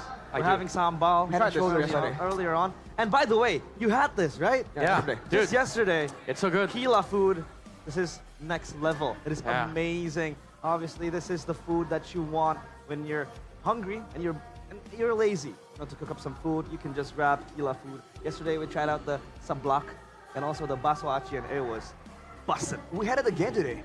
Ah, yeah. Oh, you got it again? Yeah. It's delicious. All right, how was it? He treated me. I mean, if you're gonna ask me, I'm gonna have to take a stash at home, because it's that good. You'll have to stash it up because late night cravings, you don't really want to, make the time to cook. It's all simple with tequila food. Don't forget to grab yours now. They have different flavors. They have a lot of, variants that you can enjoy. Tequila food, midnight approved. Yes. Midnight approved. Yeah. Now, was that draft midnight approved? I would say I say a lot of things, man, but I'm gonna say they should have taken that TIG. Yeah, I am gonna swear by that statement till the day I die. Yeah. Because here's the thing. Me and Mirko were talking off camera. Now the Cho ban made sense because Rrq was also prepping for the TIG. So both of them could have taken a TIG. Rrq wanted the TIG, but Onic was like, nah, let's just go full views, and Edo happened. We were calling for the tick too. Yeah. Yeah. Well, so is that Onic, trying to find out if they can deal with the TIG? Or is that Onic really thinking like, they just want a different solution there? Because remember, even for the jungler, we were thinking Fredrin, not Ling. Yeah. So is that the idea? Can we deal with this Sutsujin Joy without the Fredrin? Because, I'm not going to put that beyond someone like Coach Air. Onic always, I don't know what it is with them in game 3s, man. Against Game KID. threes. Game 3, they lost. And then game 4, they won. Geek Fam, game 3, they lost. And then game 4, they won again. And now, game 3 against Rrq, they've lost again. Are they give chance? Are they giving chance? Are they, because they went for a comfort draft, dude. The Ling instead of the Fredrin, full counters the Joy. Yeah. The Phobias instead of the Tig that we were talking about. I don't think it's an Onic thing, because even in day 1 of MPLID and even in MPLPH, most teams lost game 3. Like they get 2-0 and then they get 2-1. Game 3, I think at this point is just a curse, or maybe just because most of the teams that win game 1 stay on the same side now, and then game 3, a switch up happens. Yeah. So what can we expect then? And Game 4's draft, I mean, obviously they were opening up their cards. Even Rrq revealed that Yisun Shin and the Tigreal is out. Do you think now it's Onyx time to respect that Tigreal or other playmaking heroes of Yidok, or go for a different route? I think instead of going for their comfort, they would be benefiting a lot more from just denying Rrq their comfort, right? I think this is the difference here when you have so many more versatile options, where you can play so many more heroes at such a much higher level, like Onic in ID right now. They can just make sure that the opponents doesn't get what they want, and for the most part, overall, most likely Onic are going to come out on top. Can I pose a proposition here for Rrq? What is that? First phase tick. First phase tick. Some teams do that. Some teams do that, and some teams have found success in first phasing second phase heroes because your enemies are not going to be expecting it. I'd say if they actually got the red side, yes, it makes sense. Yeah. First phase, last pick red. Yep. I mean, yeah, last pick red, first phase, yeah. Oh no. But if they're on blue, which unfortunately they are, Yeah. Yevov has taken back the red side away from them. I think if they really want to go for another EDOC special pick, it can be the Franco later. So they can still save it for later. Yeah, Franco. It's still same band, back to the basics now. Wait. Oh yeah. Harith gets taken out. Lo Yi left open again. Oh. Okay. Yeah. This is different. This is different for Rrq. Onic. Oh, never mind. Let me just say. Red 3 for Onic is very, very dangerous because Savera could get the 1-1. So Rrq might need to take it out, but if you're Onic, you're planning ahead. of, you know, RRQ. You just take the Parsa here. Well, Sedang? Sedang Loi. Probably, because RRQ didn't... I would say the Kalea was a good priority, but now you have to be concerned about the Louis again. And then there's also that threat of the 1-1 Red 3. So I think RRQ needs to get their hands on the 1-1 on this you know, next upcoming picks. Because if not, I don't think they're gonna be able to stand against Avero's 1-1. Wouldn't Irithel still be available though as a counter to that 1-1? No, it's Red 3. If they pick at Red 3, it'll be banned out. Red. Unlike Oh, some okay. teams. Okay. Yeah. So if the RRQ takes 1-1 here, Onic just goes Irithel. Exactly. That's a problem. Yeah, So alright. it's kind of like a lose-lose situation. They go Granger again, I think. We really haven't seen Toy go for anything else when the Granger's up for grabs. It seems just to be the key pick for them. Yeah. Play two heroes. Is still up for grabs too, and technically now it gives Onic. Oh, they don't jump for the What? Granger. Selena early this time round. Selena again. Is it a setup for another Tigreal? It's a setup for a Tigreal, but it's also a pick that we are used to seeing up against Loi. Just open up bushes so that when there's no diversion, you can read out some of the ambushes. Exactly. Yeah, there's a Fredrin threat for Onic on the second phase, but I don't think they're gonna be concerned about. I don't think RRQ is concerned much about a Fredrin pick because they could just remove it on the second phase unless Onic wants to take the Fredrin here, which is kind of okay. But they lose the you know, the gold 8 advantage that they could potentially take when they take the gold 8 here and then remove some of Toy's heroes. So either 1-1 or Fred. Oh, Irithel. I thought it was preemptive. Yeah, I thought it was either the 1-1 or the Fredrin. We have seen Savero just go straight onto this Irithel just as an option, not as a response anyway. So, I was questioning about that, and it's most likely due to how Onic likes to go with distance management, and the Irithel is a perfect solution for something like that. I think what they're doing here is choosing to not care about gold lane matchup at all. Because now RRQ can either get 1-1 or Granger, but all matchups, Savero wins. So now Onic can just relegate their bans towards Edoc, and then also the XP flex. This is next level from Coach Yip. Yeah, and even if there's a pick that still does all right against the Irithel, it's kind of like a non-confrontational pick, like a Moskov. Yeah, That's Moskov. Like you go fight, I'll go and play in the side. So if Onic wants to, again, force RRQ to play to play the Granger or 1-1, then after the tick ban here, they ban Moskov. If they want to play it safe, again, take away the playmaking heroes from Edoc. But I don't think you want to take away Franco now, because the Kalea is still there. I don't think you want to double down fully, so the Moskov makes sense to ban here, right? It's another way to technically deal with the Irithel through just playing in the side lane. Yeah, maybe the Hylos or you know, the Hilda. They could remove from RRQ because well, that too. But I think the Hilda would have made more sense. Honestly, because she could just you know, roll in, check the bushes for RRQ, adds more you know, layers for the Selena to work with, creates more angles for the Joy as well. But for Onic, I don't think they're much concerned about you know, the gold lane again because they have the airfill. So Fredrin might be the next choice here for Onic if RRQ does not take it out. They can still go Fredrin Masha, no? Like the Masha is actually left open. Oh, you're right. That was a pick that RRQ have always banned out so far in Game 1, Game 2. I forgot about Game 3, but it's left open to RRQ. Do they still decide to, like, alright, read into it? They ban the Fred. There you go. Alright, so the threat of the utility plus Masha. They can still go Masha here and then last pick Kaja.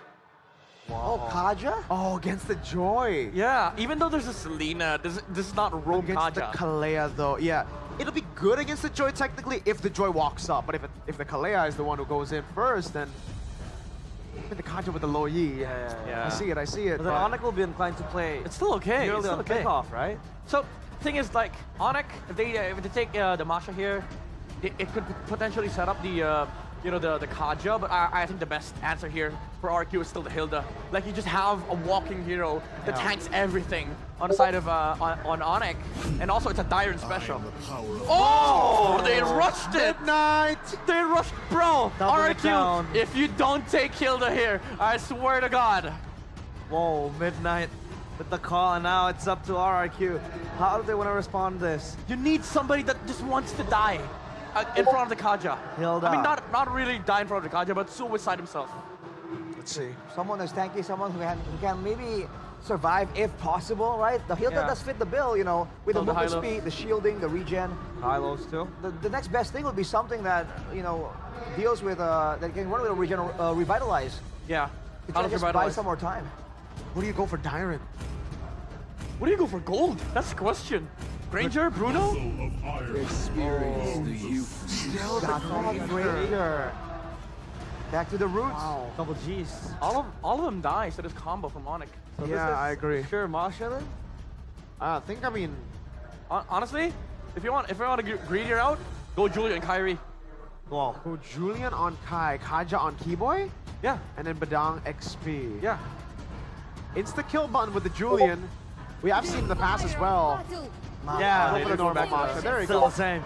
Man, they didn't ban the Masha. It's a win-win draft for Onic either Exactly. way. Midnight, the call. That was Midnight. good. That was impressive. The call and the coach and the caster. Wow, and now I'm getting glazed.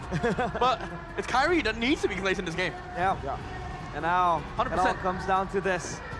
An almost repeat of the picks that Onic showcased in their first match of the playoffs. And now, will it be the end for RRQ? Or will Onic be pushed to a deciding game of 4? Let's take it over to our casters, Goni and Jeffin.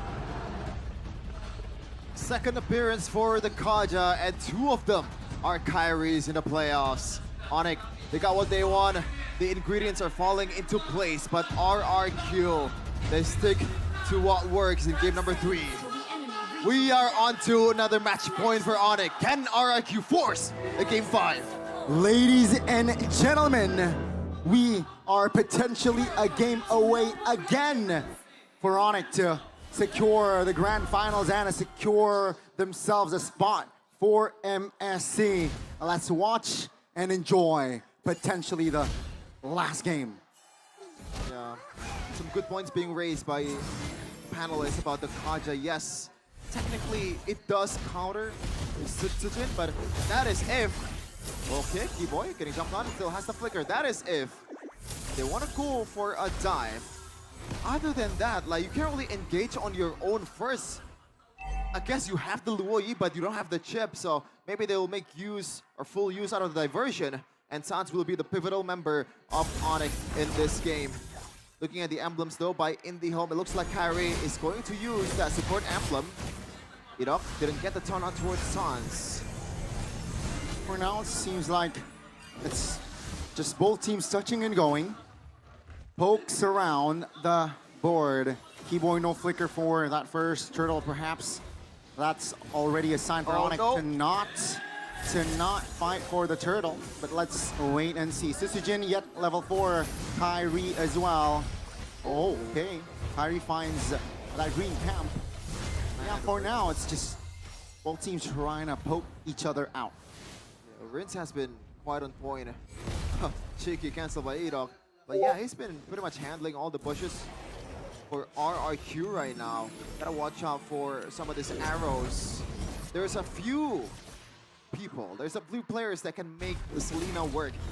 And Rince was one of them in the regular season, and he's showing his full potential here in the playoffs. Lutpi though, already level 4, Keyboy.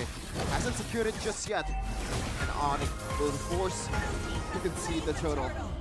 As expected as well, right? No contest for Onic. RRQ secures the first neutral objective in the game. And mind you, the history-wise final upper brackets all a sweep. It's been a sweep for RRQ. Season 7, 8, and 9. So let's see, perhaps this time around it will change between RRQ and Onic. As again, they are a game away for us. Grand final spot. Considering the great game win rate also, Rince is still pretty much unbeatable on the Selena. 3-0, 100% win rate. So he's looking to make it perfect again in his 4th match in the regular in this season 15 with the Selena. But surely it's gonna be a tougher test here with Lutpi also securing this Masha, which has been banned quite a lot in the playoffs for some of the XP laners that we have here in ID. Luke, Lutpi are the two that can make it work the best. Looking at the items though, it looks like Kyrie will go to that Thunderbelt route again. So minimal damage for tankiness.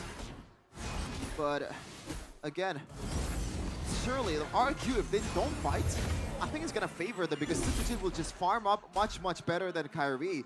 This is a problem that they have to address. Onic will have to force a team fight on towards RRQ with their diversions. That should be the win con in the early to mid game. It's all quiet though, right? For that divine judgment. I don't think it has been triggered this game here, and Kyrie's level 7. Let's see though. 15 seconds on the clock for that turtle. RRQ seems like they will set up for that turtle take as well. Sans, half HP, that's not a good sign. Yeah, solid pokes from Rintan. He's been handling Sans with this lead, man, 2 games in a row. Look at he's on a Masha right now. Oh, diversion, gotta watch out a little. Suxixi might be in trouble. Look at That's gonna be suxixi though. Distracted, rather, by Lutpi. He will reposition. AOG will connect out towards Lutpi. That's going to be Lutpi though. First stick down. Toy finds the first blood. Keyboy very low but high. Calm retribution. That is going to be a kill for a trade. Thankfully, they got the turtle because if suxixi takes it, that's an L on all over the department for Onic. The gamble that paid off from Onic. Lutpi, he got to tone down the aggressiveness. Yes, they need to use the diversions, but it has to be a bit more calculated with the all-ins. Okay, and tempo slowed down again. Onic, they will play it slow. Diversion. This might be a great setup. That's gonna be Keyboy forcing Toy to use that flicker. Base. And that's gonna be a turret taken down. No. Oh, that's going to be a pull by Kyrie, and Severo will be the executor on it, pulling Idok back, and that's going to force the AOG from Idok. Yeah, another concern that a Kaja jungler has is the gap close. It's not really that great either because you don't have that flicker, you only have a retry. But, you know, Kyrie makes it up with the fact that he was flanking Toy from the side. Good one coming in from Onic, and they secured another turret. Even though economy right now is still favoring towards RRQ, and that should be all suxixi farming the hell out of this Toy. See here, RQ, 4 members in the mid. Onic only 3. Will they be able to capitalize on this? No, it seems like both teams just wants to clear. 25 seconds on the turtle, and Onic seems like they will rotate towards the top lane. Yeah, Lutpi though, this is quite interesting. He's just gonna go towards the far lane here, trying to make something happen. Idok conceal, but so far, no target just yet. Onic, they're not owning the bushes. Yeah. Purely just because Tyrant is on a Kalea and Rinse mostly on this lead, man. The arrows, even the, you know, a single Abyssal Trap, the utility is just too big. Diversion by Sans. Great awareness. Oh, that's going to be the connection on suxixi. Great taunt. Onic 5v4. Onic will somehow keep it tight formation-wise, but they lose out on the turtle take. Yeah, Kyrie, he's forced on a jungle that literally does nothing but a single point lock engage, and that's a problem. This is someone that's mechanically gifted, someone that can make a play of his own, but he's forced to be this utility jungler. Veteran has a lot of utility. Baxia can roam around the map really fast, but Kaja, the utility is just so minimal that Kyrie is not really, you know, so effective if he doesn't get that divine judgment towards the perfect target. Okay. Just 1,000 gold between them. Onic still have some counterplay here with Severo still untouched. Let's see how RRQ will handle this fact. 60 seconds here for our first Lord in the game. suxixi looking for an engage. AOG lands. Purify pops. Onic, great recovery, and they will move back.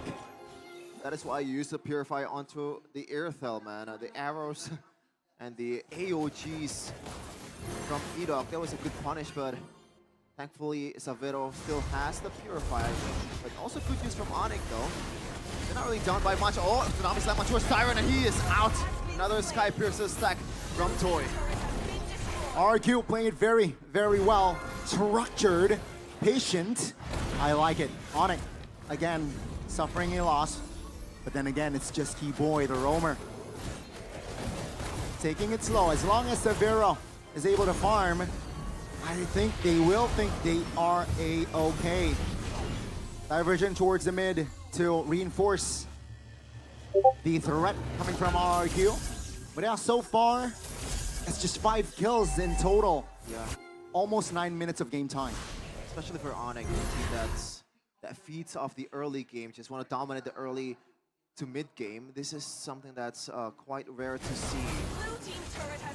And that's because Kyrie again is on a Kaja.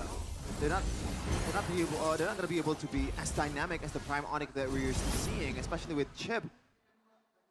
It's non-existent in this game. It's only the diversion from Sans. Other than that, there's no gap closer for Kyrie. Oh, that's a big knock-up. That's going to be on it. Collapsed on.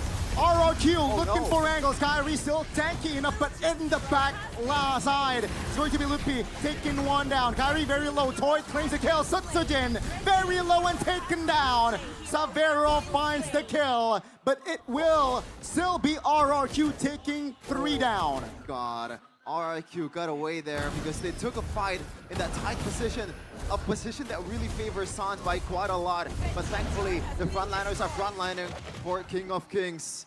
They live to see another day, actually winning the trade also. It was 3 for RRQ and 2 for Onic. A good sign building up towards the late game, and Toy is just tacking up on the Skypiercer, man. 4 by now.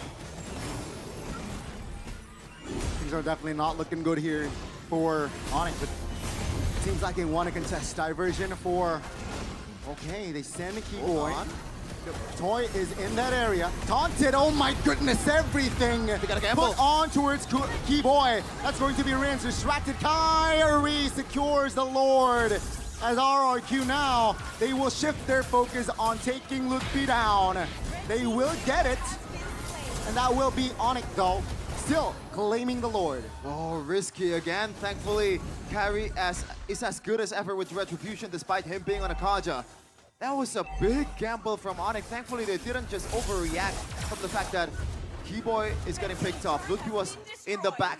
They know that they have to take the Lord for it to make the trade worth. They have to risk it with the Kyrie and the 50-50 against Sutsujin. Calm, Purify there. That's info though, 80 seconds on that Purify. Yeah, I think Severo untouched. That I feel is one of the main positives from the side of Onic. They still need to neutralize this 2,000 gold lead, and let's see here with this Lord push, perhaps they might turn the tables around. Now, how do you see it, Jason? Oh, Severo does not have the Purify! Oh my goodness! AOT doesn't land. Luckily, but Iron is there to secure that kill. And ladies and gentlemen, it collapsed from RRQ. It's beautiful. 2 members again down. Lord, though, will charge and will take a base turret top lane, which is not good, because Lord will spawn in the bottom side of the map. That was almost the worst case scenario, but thankfully, again, Gila Sans was there. Onic is playing with the limits here, playing with a lot of, margin of errors. Now they're forced to defend with only Sans being the lone wave clearer. Abyssal arrow lands, but yeah, that's gonna be not much of a damage towards Kyrie, but all that is started with, once again, Rinse on the arrows on towards Severo that does not have the Purify. And the follow-up from Edok and also Dyron was immaculate as well. So this team, man, when it clicks, it really is clicking. I mean, Severo needs to respect the potential, especially when his Purify is on cooldown, and don't show too recklessly. That's going to be the Tsunami Slam and the AOG combo. Let's see Onic from the back. Suts again! Finding the flanks, finding the double. Almost got the triple as Toy secures another stack for that Skypiercer. Keyboy will not be able to find an escape as Edok is the only compensation alongside Iron. It's only Lupi, 17 seconds on the clock for Sans to respawn. Lupi will try to defend this one all alone until all his teammates are up. Only 3 for RRQ. No, it's 3 for RRQ. This is the time for them to end the game, but do they want to go for it? The wave is coming in. Yeah, minion, luckily for Onic, is up. So yeah, I saw the timer. Yeah, RRQ will not be able to end there. But Onic, they are given a warning sign there that they need to be careful. Oh, Diversion play wins! What? Out of position, and Onic will be there to punish Onic now. They have Bryo on the Lord. Far lane is pushing towards their side, and it's a 5v4, but Oh my goodness, Sutsujin! looking for a play. Let's see, Sutsujin stunned up. Oh my goodness, what are you doing? That's not the play! He goes in all alone, not knowing that the whole Onic team was there to punish him. That was absolutely unnecessary, especially when you have the retribution. Why? Why? It was a 5v4. Toy was practically top side of the map. Why would you look for that play, Sutsujin? And now Onic, they will secure the Lord. And will this be the final push? I don't think so, but if RRQ makes the same mistake, this push might be the push that takes them to the grand finals, to MSC as well. Only one game separates them from Riyadh. They have Savero. And still in an okay place, 3-2-3. And he's stacking up the items. Toy secured that Blade of Despair. He's gonna be hitting like a truck. Lord comes in on the top lane. Oh, diversion from outside of the map. Oh my goodness, Game Boy! Finds the opening. Toy taken down. And ladies and gentlemen, RRQ, they're in shambles as the Lord is hitting the main base. And that will be it. Onic goes to MSC and will be in the grand finals. Celebrate Sonics!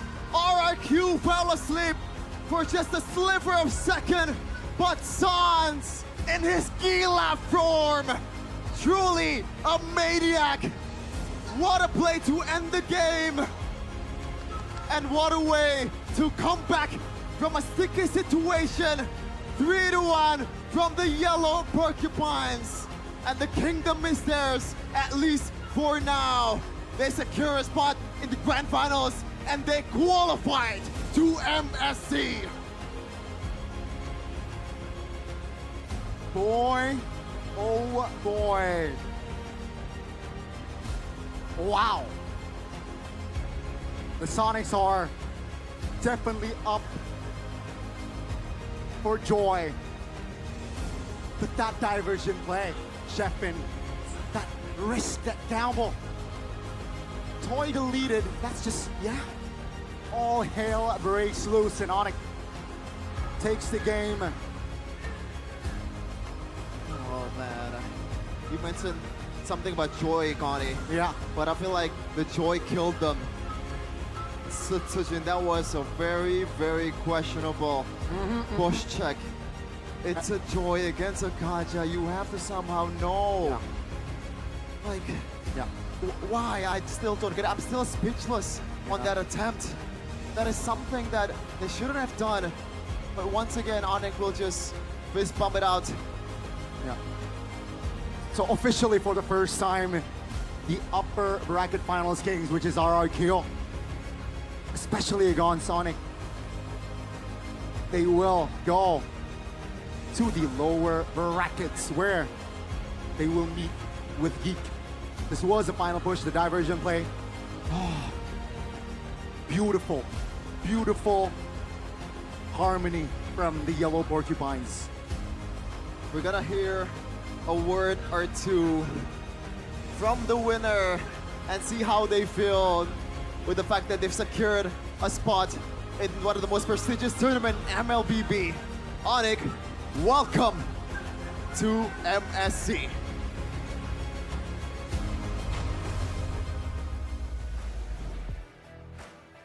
Dan final upper bracket sudah dimenangkan oleh tim Onic.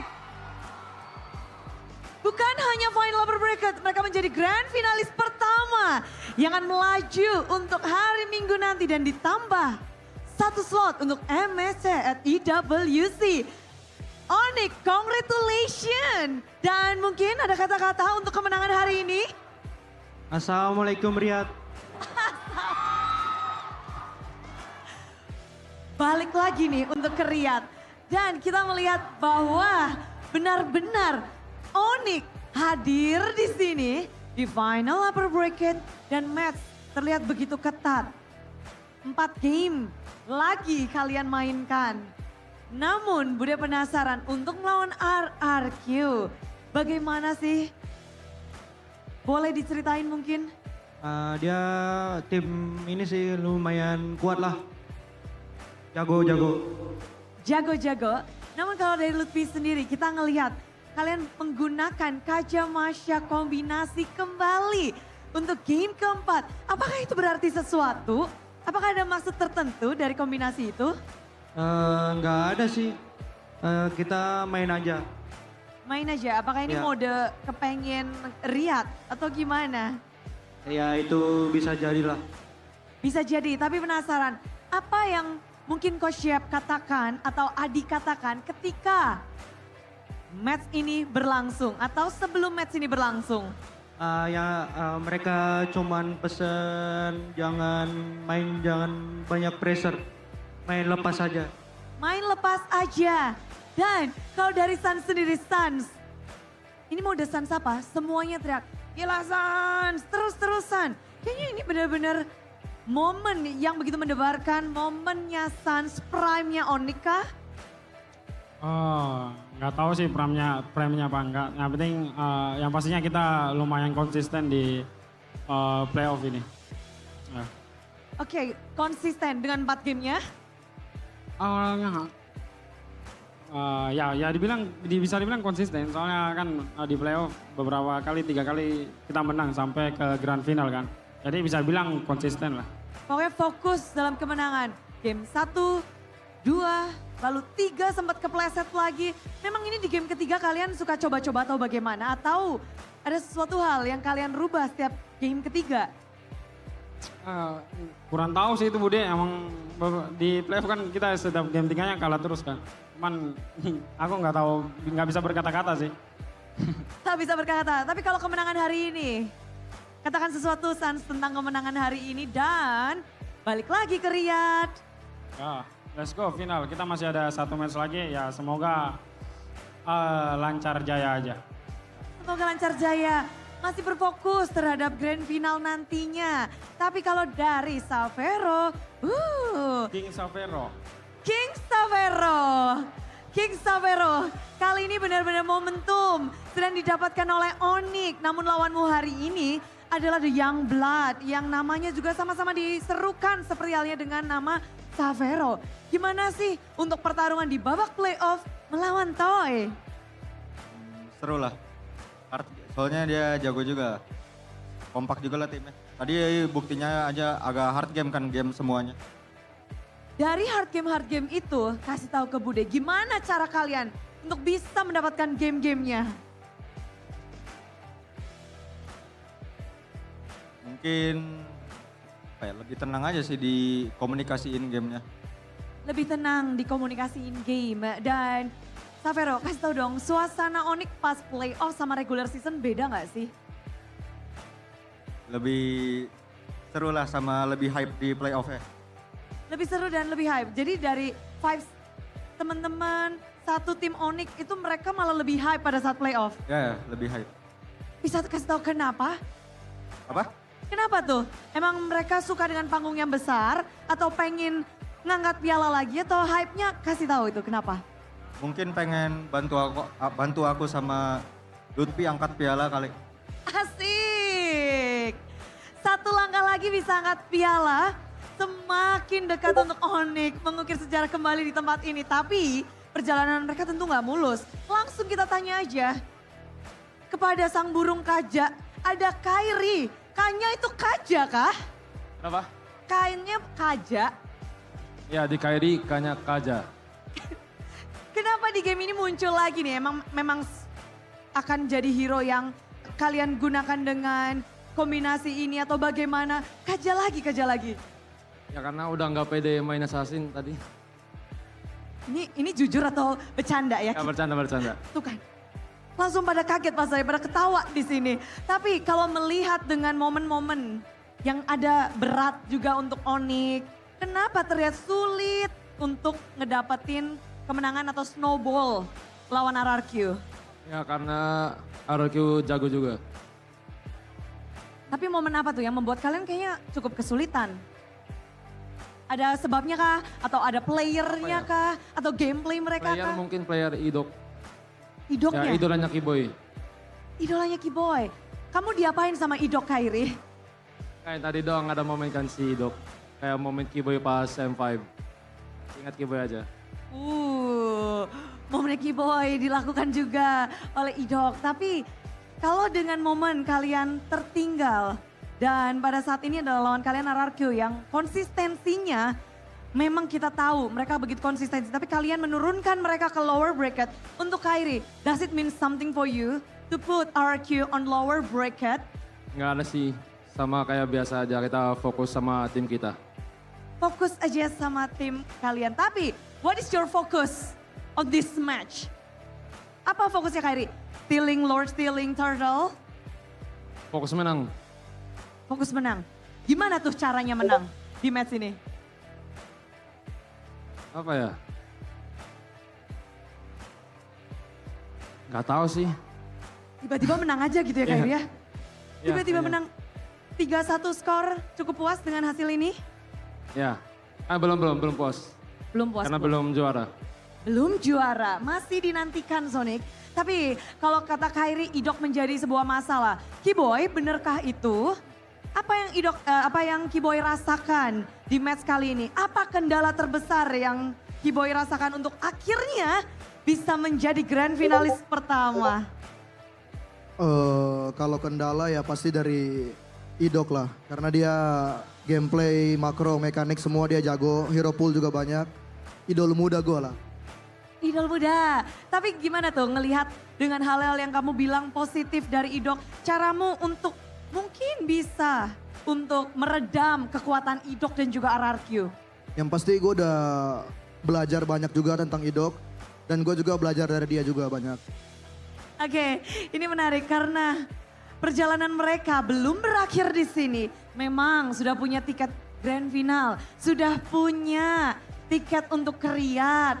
Namun grand final akan menjadi pertanyaan besar. Siapakah yang akan menjadi lawan kalian di grand final? Dua-duanya udah kalian lawan, tapi siapa nih Kiboy yang akan menjadi lawan kalian lagi di grand final? Lumayan berat sih Bude. Satunya first team roamer, satunya second team roamer. Oke, jadi siapa nih? Kalau Kiboy gimana? Melihat Ya, first team dan second team rom? Mungkin bakalan beda tipis lah. 4-3 Rrq lah. Rrq, berarti yang akan menjadi lawan kalian kembali adalah Rrq. Oke, Kiboy sudah memberikan mungkin insight-insight, tapi gimana dengan Kairi? Kairi, siapa nih yang bakal jadi lawan kalian lagi di grand final? Kalau prediksi gua Geek Farm 4-3. Why? PA. Gara-gara balai, ada balai. Baloy, oke. Kalau Savero, siapa yang akan menjadi lawan dari Onic di grand final? Kalau menurut aku 4-3 gig. 4-3 gig, kenapa tuh? Ya karena ada Baloy sama Make It jago banget. Jago banget, singkat pada jelas. Namun gimana halnya dengan Sans? 4-2 kayaknya gig. Karena? Apa yang kamu baca nih? Lebih bagus tim playnya gig kayaknya. Ya. Oke, itu kalau dari Sans. Sobat H, gak bisa di rewind ya. Tapi kalau dari Lutfi gimana? 4-3 Rrq. Ada apa, kenapa? Mungkin tadi lebih sengit aja sih lawan Rrq. Lebih sengit dan berkesan. Tapi pada akhirnya grand finalis pertama, siapapun lawannya, tetap grand finalis pertama adalah tim Onic. Dan silahkan sampaikan sesuatu, mungkin ada perwakilan dari Onic untuk kemenangan hari ini. Dan juga untuk grand final. Terima kasih Sonic yang udah datang dan udah dukung kita. Jangan lupa dukung kita di hari Minggu. Jangan lupa datang. Jangan lupa datang dan sekali lagi beri tepuk tangan yang meriah untuk tim Onic. Bude, ada tambahan. Bisa? Apa? Kata Kairi dari #9 Go Riyadh. Dari #9 Go Riyadh. inilah dia tim Onic. Membuktikan diri. Thank you banget Onic. Namun kita belum berakhir sebenarnya. Nanti kita akan bertemu lagi dengan Onic karena jangan kemana-mana, ada yang spesial. Hari ini dimana kita tahu bahwa kita memiliki 2 dari ladies perwakilan untuk Rrq dan 1 dari perwakilan untuk MSC. Di hari ini kita mendapatkannya dan kita akan langsung mengundang karena ada sesuatu yang spesial. Kita akan sign off untuk para player, member, coach dari Onic Pertiwi untuk naik ke atas panggung. Karena mereka akan mendapatkan simbolis perpisahan dan simbolis pelepasan dari PBSI. Dan juga tentunya kita semua ingin berharap yang terbaik. Onic Pertiwi dipersilahkan untuk naik ke atas panggung.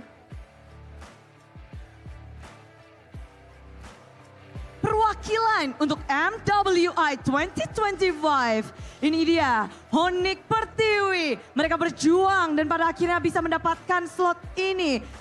Oleh sebab itu izinkan Bude untuk mengundang Bapak Ken Truvano selaku anggota bidang kompetisi PBSI untuk bergabung di atas panggung. Untuk bisa menyerahkan simbolis untuk Onic Pertiwi. Dan inilah dia perjuangan para player bersama dengan coach. 5 member. Ada Livi, Sef, Po, Karta Slim, dan juga Yipi. Semuanya berjuang. Dan ini adalah simbolis pelepasan, sign off. Yang kita berharap bahwa Onic Pertiwi bisa membuktikan diri di ajang internasional. Kita akan mengabadikan momen ini, berfoto bersama, dan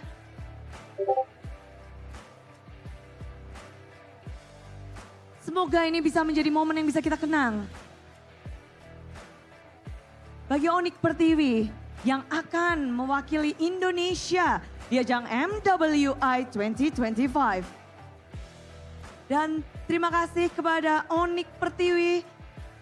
Dipersilakan untuk kembali ke tempat duduknya. Dan untuk Bapak Ken boleh tetap di sini karena bukan hanya Onic Pertiwi, sistersnya yang ke Rrq, namun juga Assalamualaikum Rrq dari #9 Goes to Rrq. Inilah dia, tim Onic.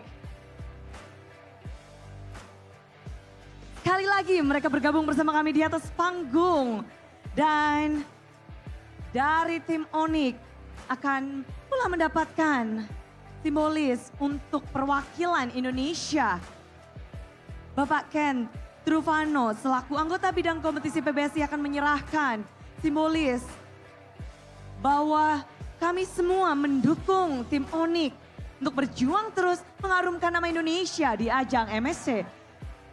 One Game, Two Champions. Kita akan abadikan momen ini bersama dengan jersey yang telah diberikan. Namun bukan hanya ini karena juga ada simbolis lainnya di MSC. Kita tahu setiap tim yang bergabung memiliki kunci. Dan kunci itu akan ditandatangani oleh para player. Mereka berhak mendapatkan kunci. Karena mereka bergabung di MSC. MSC 2025. Tanda tangan satu persatu dari para player. Setiap player, semuanya memiliki momen. Mereka akan menjadi perwakilan Indonesia. Ini adalah kali kedua untuk tim Onic bergabung lagi. Back to Rrq. Kalau langganan MSC, Onic memang. Namun kalau ke Rrq ini adalah kali kedua. Mereka juga benar-benar berjuang. Musim lalu memang bukan musim yang baik, tapi musim ini mereka berdedikasi.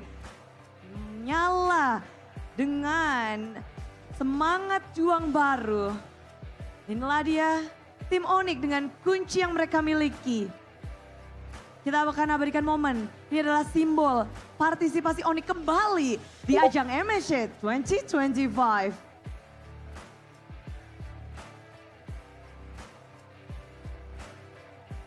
Oke, momen sudah diabadikan, kami undang kembali Onic Pertiwi untuk kembali ke atas panggung. Kita akan berfoto bersama the brother and the sister. Tim Onic, keluarga besar Onic. Mereka bergabung bersama, inilah dia. Tim Onic Pertiwi boleh bergabung kembali ke atas panggung.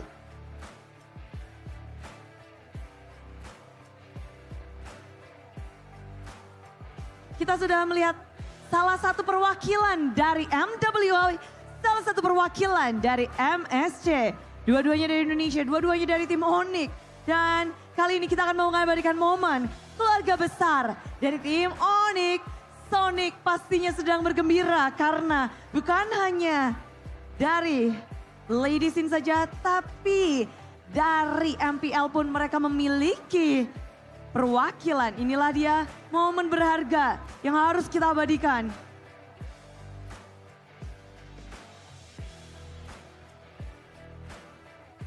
Bersama dengan Bapak Ken Truvano selaku anggota bidang kompetisi PBSI, perwakilan PBSI, Bude mengucapkan terima kasih. Dan inilah dia momen untuk Onic dan juga Onic Pertiwi. Kita akan langsung saja kembalikan para panelis untuk membedah lebih lanjut bagaimana kemenangan hari ini.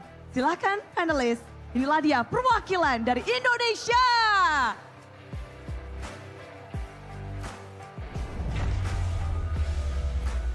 Wow, there is something. Well, hold up. Bring it. Bro, brother. Bring it in. That is brand new, by the way, ladies. Bring it in. That is This is brand new. Bought it, I think, get out of here. 4 hours, 5 hours before Onic made it to MSC. And by the way, Keyboy mentioned that, you know, as the words of Kyrie, from #9 to MSC in Riyadh. Hey. Congratulations, Onic, for making it to MSC, our first Indo representative in MSC. But hey, Arashi Hoshi, it's fine. Rrq still have a shot tomorrow against against Geek Fam though. Yes, sir. Yes, sir. Against Geek. Oh. Wow. Do we even want to talk about this moment? Such a Jin. Yeah, what was he doing right there? That's we know he's not the type of, like we did mention, you know, now it seems just offensive to say, but we don't know him as a clutch player. That's something we've already kind of, you know, identified. But that was a big, big blunder. That's why you don't go for the clutches.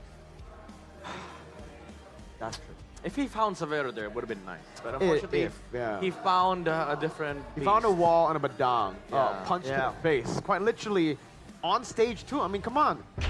Oh, like not making it to MSC with that route. To be fair, they were already down. It wasn't like they were the ones up and it was a reverse sweep like some teams. Yeah, but still, that's dumb. It's a tough one. It is a tough one, but for Sans, nothing is tough because he is the player of the match presented by the official from his smartphone Samsung Galaxy S25 series. I think a string of very, very impressive performances, and I think they should just change the heat map too. You know, the teleport. A drawing of a goat. Because I think he was so good. And yeah, any thoughts on Sans' heat map? Wait, I mean, heat map for sure. He's all over the place.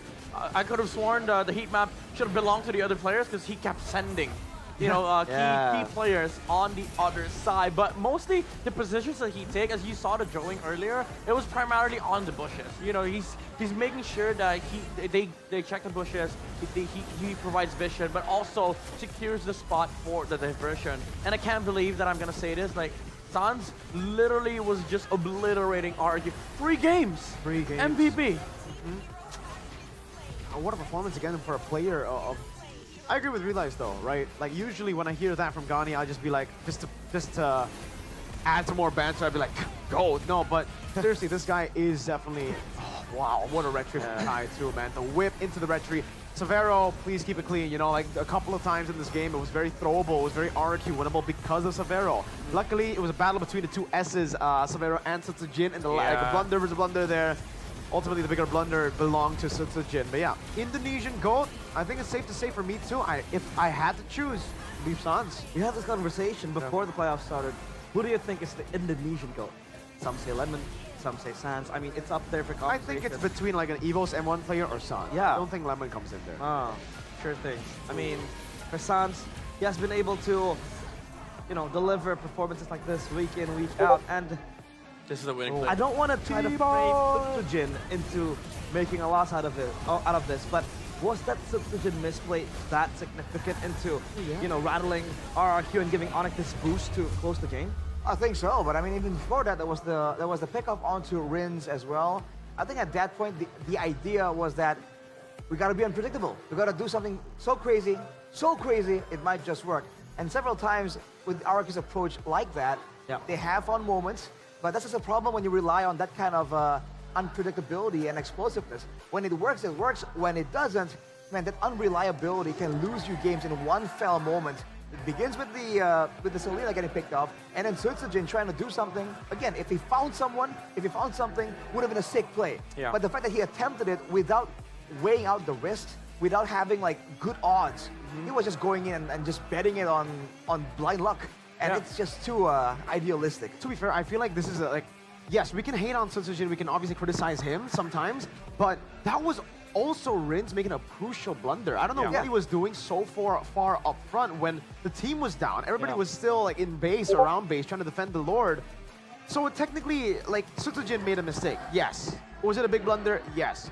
But if it wasn't for Rins dying, I feel like he wouldn't have made that mistake too, right? Because again, suitsujin kind of wanted to make a play to equalize the man advantage that Onic got from Rins dying. And to make matters worse, it's not just the you know, the Selena dying, but also just the initial setup. Well, we were backstage looking at each other. I was like, this is the worst possible setup for RRQ. Yeah. Lord bot side, top side was cleaned up. There was a diversion play waiting to happen. So if Onic gets the Lord, that would have been just game. And unfortunately for RRQ, somebody died. Now the next thing you know, suitsujin's going to you know, a blind check on the bushes. Onic gets a kill onto suitsujin, they get the free Lord, game's over. So the initial setup was very, very bad for RRQ. Yeah. That's such a bummer for RRQ, but we want to hear on the mic check that Onic has to bring. Tune in this mic check. Coba udah gua semua. Lihat gua badang top. Dari mid ya guys. Aman, ada gua. Di kolong. Kalian lanjut aja guys, gua bisa ini bisa badang guys. Bisa boy. Bisa boy. Nih badang nih. Nih badang udah siluar. Gak recall guys, Susansin gak recall. Bisa perang lagi. Gak recall Susansinnya ya, udah retri. Mati satu. Majuin yang Orang. Gak bisa balik guys, Susansin. Oke, gak bisa balik. Gak bisa balik, aman. Mid ya. Jangan mati ya, bisa balik deh, aman. Ke gua heal, dikit-dikit. Bisa di mid guys. Bisa ulti ya. Ada gua di aman, gak ada ulti dia. Bisa masukin guys, gua ada ulti lagi. Butuh gua ngalang. Valen. Maju. Mati. Gua mati ya. Mati. Salah, Bay. Aman. Tower aja. Aman. Tower ya. Tahu. Nice. Full tower. Nice banget. Mid dulu kalian. Lu coba dikit gua, lihat gua ya. Itu dia masuk di atas coba. Ayo. Ada. Bisa guys. Sabar guys. Lihat carry. Dapat. Cover guys. Aman gua. Warin kalau bisa ya. Lihat gua bisa. Awas Jo ya. Nih dapat gua. Dua. Ada WW. Enggak ada ulti Tigreal. Tigreal enggak ada ulti ya. Kita ditutup ini. Aman. Di gua aja ya. Gua bisa tarik nih. Gua tarik lagi. Ada ulti Tigreal ya. Mati dia. Nice guys. Tigreal kan ada ulti. Gua ada ulti sabar. 3 detik sabar. Masih aman gua ya. Bisa lagi nih. Agak depan ya. Gua majuin. Serena tuh. Gua ada ini guys. Target. Ghost lagi. Tigreal. Aman. Bisa lor guys. Chill guys, santai. Guys, langsung lor yuk. Udah game kita. Calm, calculated, still a little bit of chaos because they know that MSC was in their sights and they're able to grab that first ticket. Do you think Onic will make us proud in MSC? I mean, if they keep on playing like this, I feel like, again, this is a team to look out for. Before this, after especially watching MPL Philippines playoffs, I was like, oh man, we're kind of cooked. But hey, Onic are giving me hope, right? Like, I am feeling the Onic that I felt in Season 11. Maybe not that level yet, but they're getting there slowly but surely. Because even the players, when asked, is this Prime Onic? They were like, I don't know if we're Prime Onic yet, but we're consistently improving every single game. And even Kyrie said, yes, we are good now, but we can still be better. We can still improve. Yeah. There is room for improvement. And the fact that they keep saying this means that, again, the hunger is back. The hunger that was once lost from this Onic lineup, I can see it. I can see that drive again. Yeah, two things for Onic. For me, it's very clear. America has mentioned this earlier. Sabero that has to like clean up. Even Rashi mentioned it. He has to clean up the game because there's a lot of games that Onic were already on the lead. but then your gold laner dies. You know, it's just a very detrimental part of Onyx gameplay. And also, I mean, lupa is really good, like on damage XPs. But he also has to clean up on, you know, the setters like the badams, the glue. Because honestly, I see Onyx gameplay being more versatile as you know the playoffs progress, even during the regular season. But come MSC, you're going to be facing against you know ex-billionaires like Sanford, who are very well versed on both playstyles. Oh man. Yeah, I think at that point the issue is that you're coming in with some plays that needs to be cleaned up against teams that are already clean, where execution is not even a question anymore. It's about, at that point, it's not about tactics, it's about strategy. Yeah. Right? So they're playing on a different level already, a whole different field. So I think if we want to have good results, our teams really need to hustle right now. Yeah. And I think, points are made by our panelists. The fact that lupa has to kind of sharpen his playmaking tool, and maybe Severo, right? Severo, I mean, cut him some slack, he's the rookie here. But he's able to deliver at least quite a few off-the-clutch plays given to Onic. I mean, sure, there are mistakes happening like that, you know, oppositioning that he experienced in that game. Now it's up to RRQ. What do they do, right? This time against Geek Fam in the lower bracket. I feel like with the Yi Sun Shin being open, that could be one of their strategies, but do you think they have more in their pockets? More, I think there will be some, but I feel like those might be, see, there's two possibilities. Either those, what we saw earlier, were the ones that kind of worked, right, but not the best ones, or those are the best ones and they're saving the ones that kind of worked. Either way, I don't think it's a very encouraging situation to see how this match really went. But again, if they really want to clean up, I think the risky maneuvers there, like we talked about Rins before Sutsujin, the reason why he's sitting there is probably because there were moments in the previous games where someone walked in and he's able to do some damage and get out. Yeah. Plays like that are nice, are okay, but they're not really necessary, and stuff like that needs to be kind of like phased out, you know? And also, I think this is the thing about RRQ's pocket picks that I just didn't see about Onic. I guess we'll talk about it after the loser's interview because we want to hear from RRQ. What happened? Like, is it Rave, Kescute, NMM? Who will be talking? Bude? Who is it?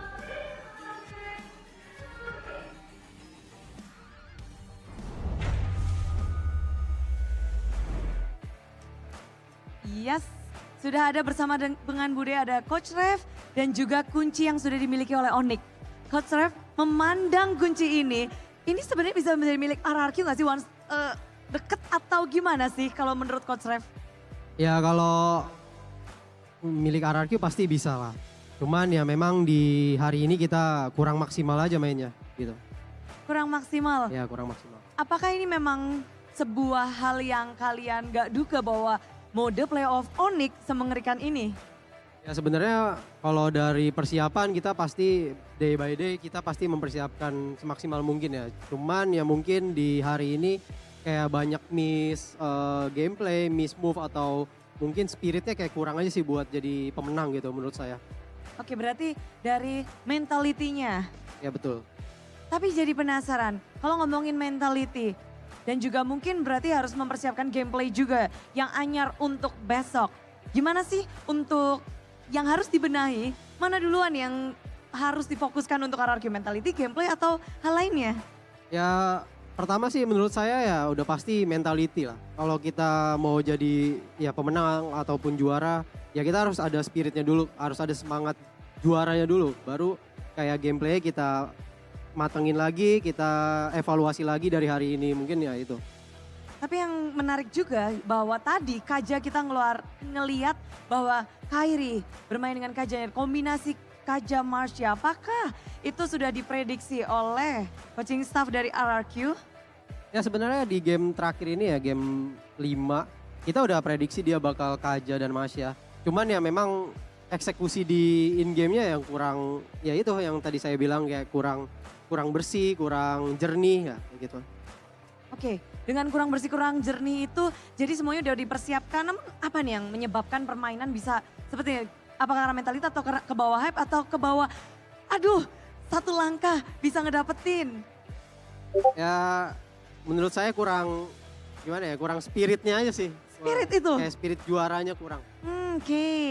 Dan kalau ngelihat dari spirit juara, ini besok kalian harus melalui lower bracket final. Di mana ini menjadi sebuah hal yang baru di MPL Indonesia Best of 7 Final Lower Bracket. Ini baru kali pertama, sistem yang berbeda. Gimana sih untuk Coach Rev mempersiapkan diri dan melihat Lower Bracket Final yang Best of 7 ini? Ya kalau buat besok ya kita di lower bracket BO7, best of 7. Ya kita pasti evaluasi dari hari ini dan ya kita juga nggak mau ngulangin kesalahan yang sama lah buat di hari ini. Ya kita lebih ekstra lagi buat besok dan buat tiket EWC juga. Karena lawan kalian esok adalah Geekfam yang pernah mendapatkan predikat The King Slayer. Gimana untuk melihat besok Geekfam? Ya menurut saya sama aja sih semua tim menurut saya ya sebenarnya problem kita bakal eval dari tim kita sendiri dulu gitu. Baru kayak kita ngelihat tim lain punya gameplay kayak gimana. Fokus terhadap tim sendiri dan sekarang kita harus berpisah dulu. Ada yang mungkin mau disampaikan Coach Rev? Ya paling untuk dari saya ya untuk Kingdom thank you udah datang ke sini yang dari luar kota maupun di Jakarta tetap support kita. Tetap support Rrq Hosi, kita bakal kasih yang terbaik buat besok guys. Thank you. Rrq akan kembali lagi untuk esok di final lower bracket dan kita harus berpisah. Good luck, have fun untuk besok. Dan kita akan langsung kembalikan kepada para panelis. Monggo.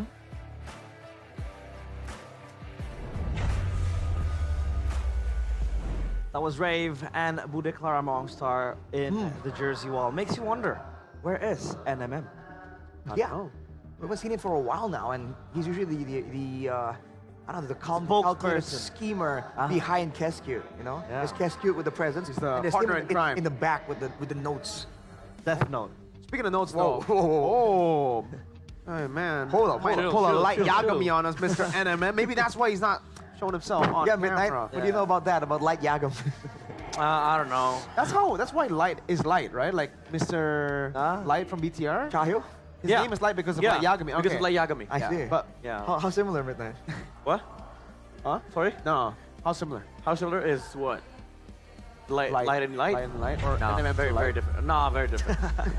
We'll take a look at the playoffs bracket now.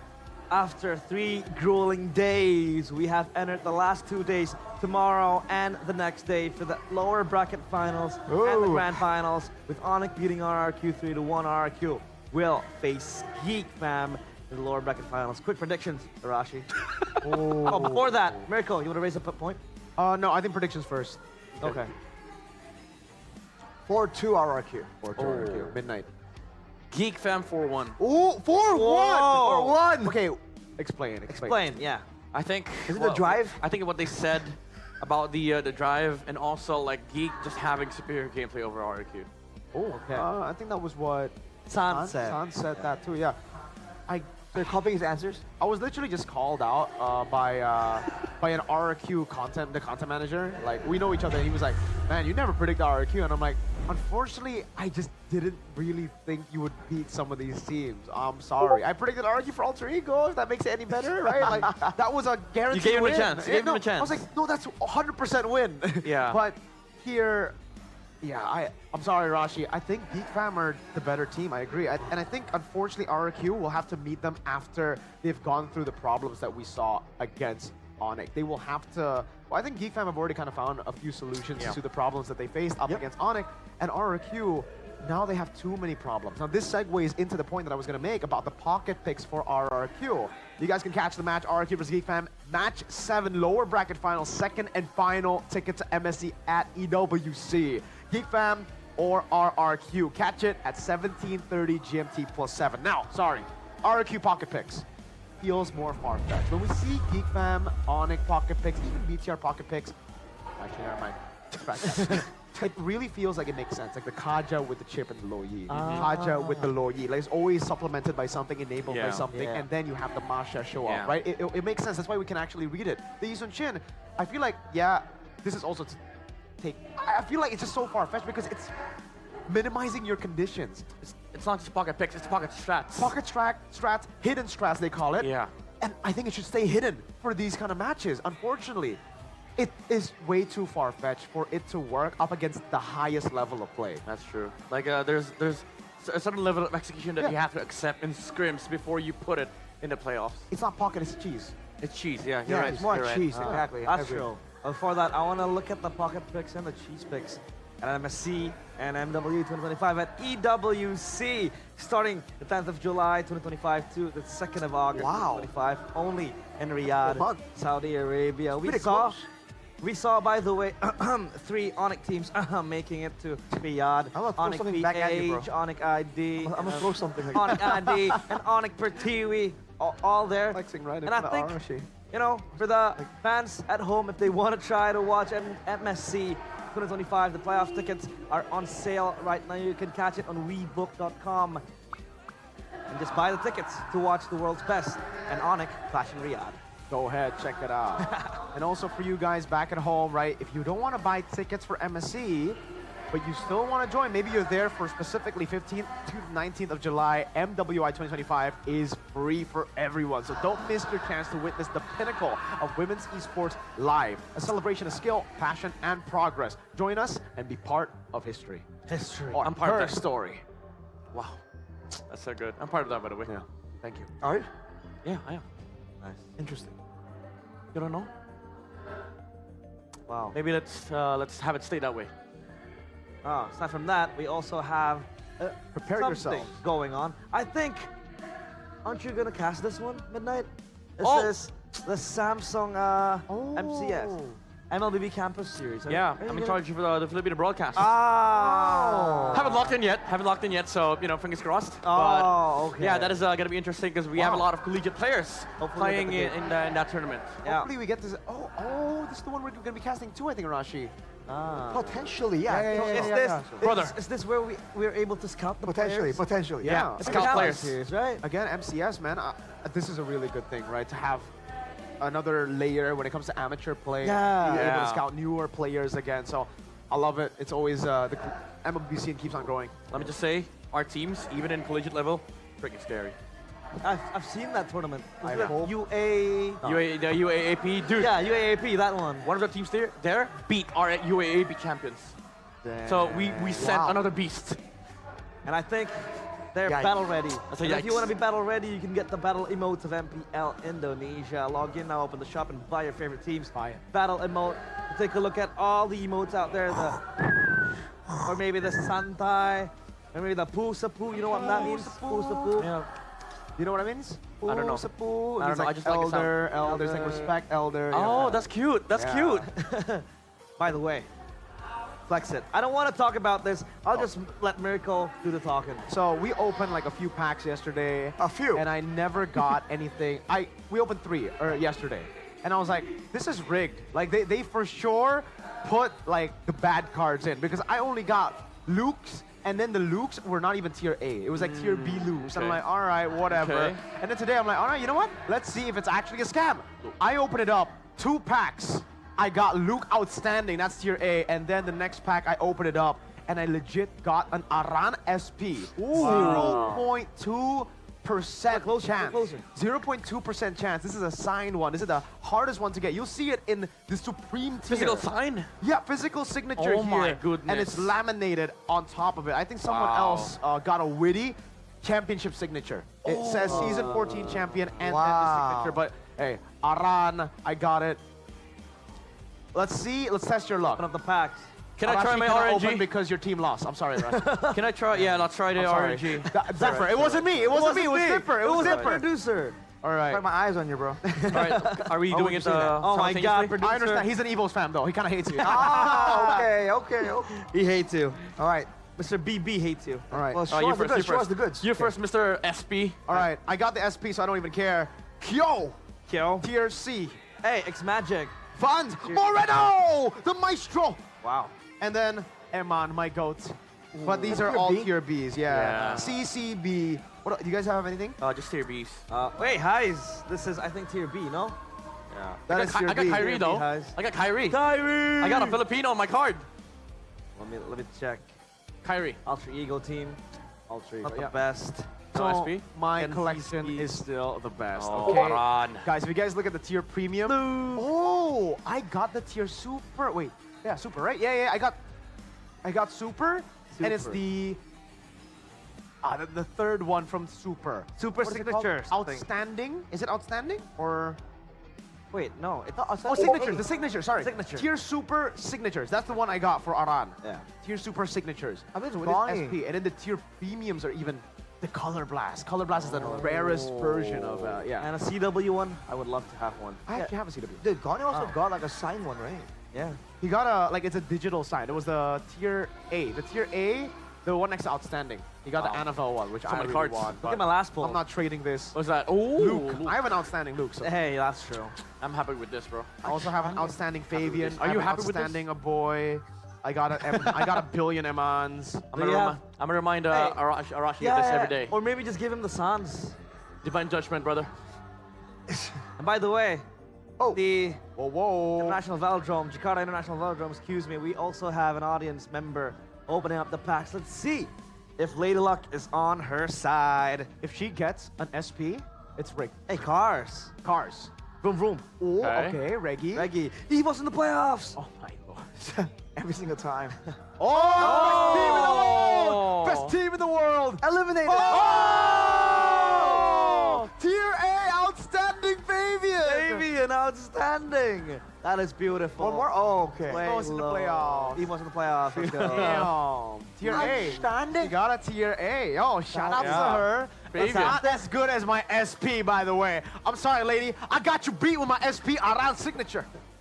He won't he'll keep flexing this for a good 2 weeks, Unless and you then have Color Blast. afterwards we'll understand. Unless you have Color Blast, you ain't on my level. I think I'll try to buy those packs to get the Color Blast one. You can get How many packs of packs? 12. You might need to get 5 packs to get one Color Blast. I'll get Maybe 10 10 packs, maybe. 10, yeah. Maybe 10. I got extremely lucky with this one. This is 0.2% Two chance. packs, brother. 2 packs. Crazy. Imagine if they created a digital one. What more? I don't know. Just I like the physical ones better because you can keep in and then you can also hard flex. If you're Mirko yeah. and then you have the Aran card, you can just do this. or maybe you can just put it Top of the card. Top of the card. in the back of your phone. Oh. No, I'm gonna get a card sleeve. I'm treasuring this. I'm not putting it on the back of my Jackets. phone. Yeah, Yeah, the card jackets. I need to keep these. And maybe after you're done playing cards, you're kind of hungry, you wanna buy those mercon merah putih rice bowls because it is a quick, tasty Indonesian meal, ready to eat straight away, or even better, you can heat it up for 3 minutes for next level deliciousness. By the way, I had this earlier on the festival. I went for the marksman bowl, which is daging mercon, which means spicy meat. Yeah. And it was so Spicy. delicious. I love spicy food. So I went for the tank bowl, and he went for the assassin bowl. No, I went for the fighter bowl.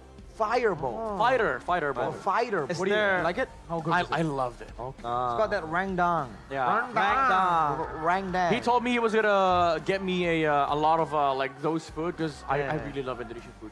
I'll be waiting for. We'll get for the more. Coast We'll Bowl. get more after Yes, sir. playoffs. For Yeah. sure, for sure. It will be, but playoffs are still on the run and the tickets are still out, so you can buy them now because they're available through the GoPay app or the official MPLID website, and you can also get free diamonds on your purchase of the playoffs tickets. Tickets? Anyone? Technically, we don't need them because Yeah. we're gonna work I anyway. mean, I need him. Yeah, tomorrow we have already secured his ticket, so Yep. it's fine. Even though he's not gonna be. Actually, we don't reveal that. Maybe he is. Who knows? You know. I don't know. Maybe it'll be the producer tomorrow. Mr. Bob, Mr. Man, maybe. Ball man. You'll slither out of nowhere, RKO somebody. Oh yeah, maybe. From out of nowhere, Kyrie gets RK. Dude, alright, oh! Come on, invite me. Arashi needs a support system. Exactly. But I'll invite you If to. RQ lose tomorrow, we just need Midnight to walk in and be like, I got you, bro. Come on, I brother. got you. That's okay. You know, Nah, it's like hug it out. Hack, get in there. Brother, I lost a 3-0 lead. Don't worry. Brother, my team lost a 2-0 lead to They banned- Alter Ego. They banned Badang. with And 1-1. imagine the fans out in the MPLID festival watching together and they have to cry together. That's all fine because at least they're together in the festival. And and by the way, this is by the words of Mr. Producer, bigger troopers can still come to the MPLID festival. But we have one right here. Yeah. Yeah. Onic, right? Yeah. Yeah, let's go. Big fam, RQ, let's go. Woo! Best team, no. BT are best team in the world. You see that meet and greet, there's a reason they put Bigatron there. They're the best team in the world. They're just we're not in the world level. Yeah, season 16 will be world, remember? So Saving strats. See, we keep those strats hidden, Arashi. We don't pull out the Eastern Shin, we pull out the brats. Oh, that was Dino. just a to smear off your strategies, huh? Yeah, hide him till till you get to play him. I think he'll be hiding it till MLBB 2. Or MLBB 3. That's harsh. Gotta wait for that We sequel. went from Arashi now to roasting back the What Pikachu- color Pikachu is troopers. your SP? Come on. Shut up, you guys. I thought you were gonna say what color is your Sorry, what? president? Sorry, what? Sorry, what? I can't hear that over 5 M series trophies. Hey, it's okay. Hey, what? I can't do that over the signature of Aran. This is unfair. I can't hear that over 5 M trophies. This guy's unfair. Okay, so that wraps up Your, our day here. we have better crowd. Better crowd. Better players. More people. You still are better players. Hey, if they want to get rich, they come here. Whoa! Come on! So you're saying you're rich. You admitted that on broadcast. We're all rich. Hey! We're all rich. Huge shout out to Wolf. Yeah, but it has been Babayero. realized. Mirko, Arashi, Midnight. I'm kidding. Midnight, Arashi. Bro. How does it feel, Midnight, being in the panel? Feels nice. I wish to be back. Nice having you, man. Thank you. Nice Thank having you. Hopefully 2 years, tomorrow bro. again. Nice having you around. Hopefully tomorrow you'll still be back. Who knows? You know, we'll have Mrs. Talent Manager to just pull you in to the panel. Or maybe if she won't, I'll pull I you just in. call you live on broadcast. Like, hello, Midnight. Hello. But that is it for us for today. Don't forget to enjoy the action tomorrow. It's RRQ against Geek Fam in the lower bracket final. MPLID Season 15. We own this. We're still doing that. I love it. We have to do it because we own this. Gila Sans. We own this. Gila Sans.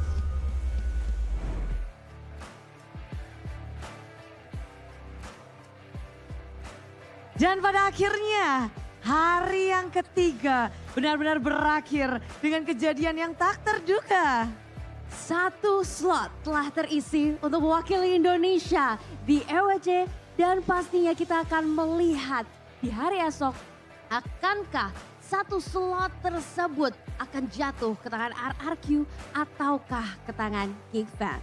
Benar, karena di hari ketiga ini kita mendapatkan 3 tim teratas. The Big Three, di mana 2 tim masih harus berjuang di lower bracket final. Dengan sistem yang berbeda, best of 7, semua tim belum ada yang pernah merasakan lower bracket final dalam best of 7 series. Perjalanan akan semakin panjang dan akan semakin terjal. Jadi kita harus melihat bagaimana kedua tim ini bisa melampaui hal-hal itu.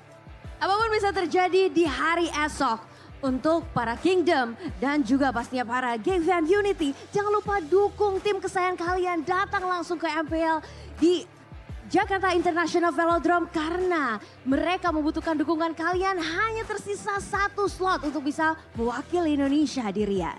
Benar sekali, siapa yang tidak ingin, siapa yang tentunya ingin membuktikan mimpi harus bisa membuktikan diri. Dan hari ini begitu ramai, begitu pecah. Tentu saja Budi ingin mengucapkan banyak-banyak terima kasih kepada semua super fans yang hadir di sini dan juga yang ada di rumah yang menonton dimanapun kalian berada, yang lagi nobar-nobar bareng dan khususnya dukungan dari para sponsor dan partner. Karena MPL Indonesia Season 15 powered by Menonton, supported by PBSI, presented by official turnamen smartphone Samsung Galaxy, official e-wallet GoPay, official sponsor Head and Shoulder, official coffee partner Good Day. Dan of course our partner in esports ada Telkomsel, Dunia Games dan IndiHome. And our advertiser ada Kacang Sukro dan Hogband. Dan our suppliers ada RSV Helmet, UBS Gold, Hila Food, Royal Guard, Mercuan Merah Putih, Imaginary. Dan of course our venue Jakarta International Velodrome. Yap, tempat di mana kita akan menjadi saksi bagaimana tim-tim beraksi. Esok hari akan menjadi hari yang sengit, di mana best of 7 untuk lower bracket final menentukan perwakilan kedua untuk Indonesia dan juga grand finalis selanjutnya. Dan pastikan dukung terus dan datang langsung. Dan pastinya Lisa yang mengucapkan terima kasih. Dan Bude, kita juga harus benar-benar mendukung semua tim. Bude Clara ingin mengucapkan selamat malam, selamat beristirahat, dan sampai jumpa di final lower bracket MPL Indonesia Season 15. We own this!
Aku kan berdiri dan terus berlari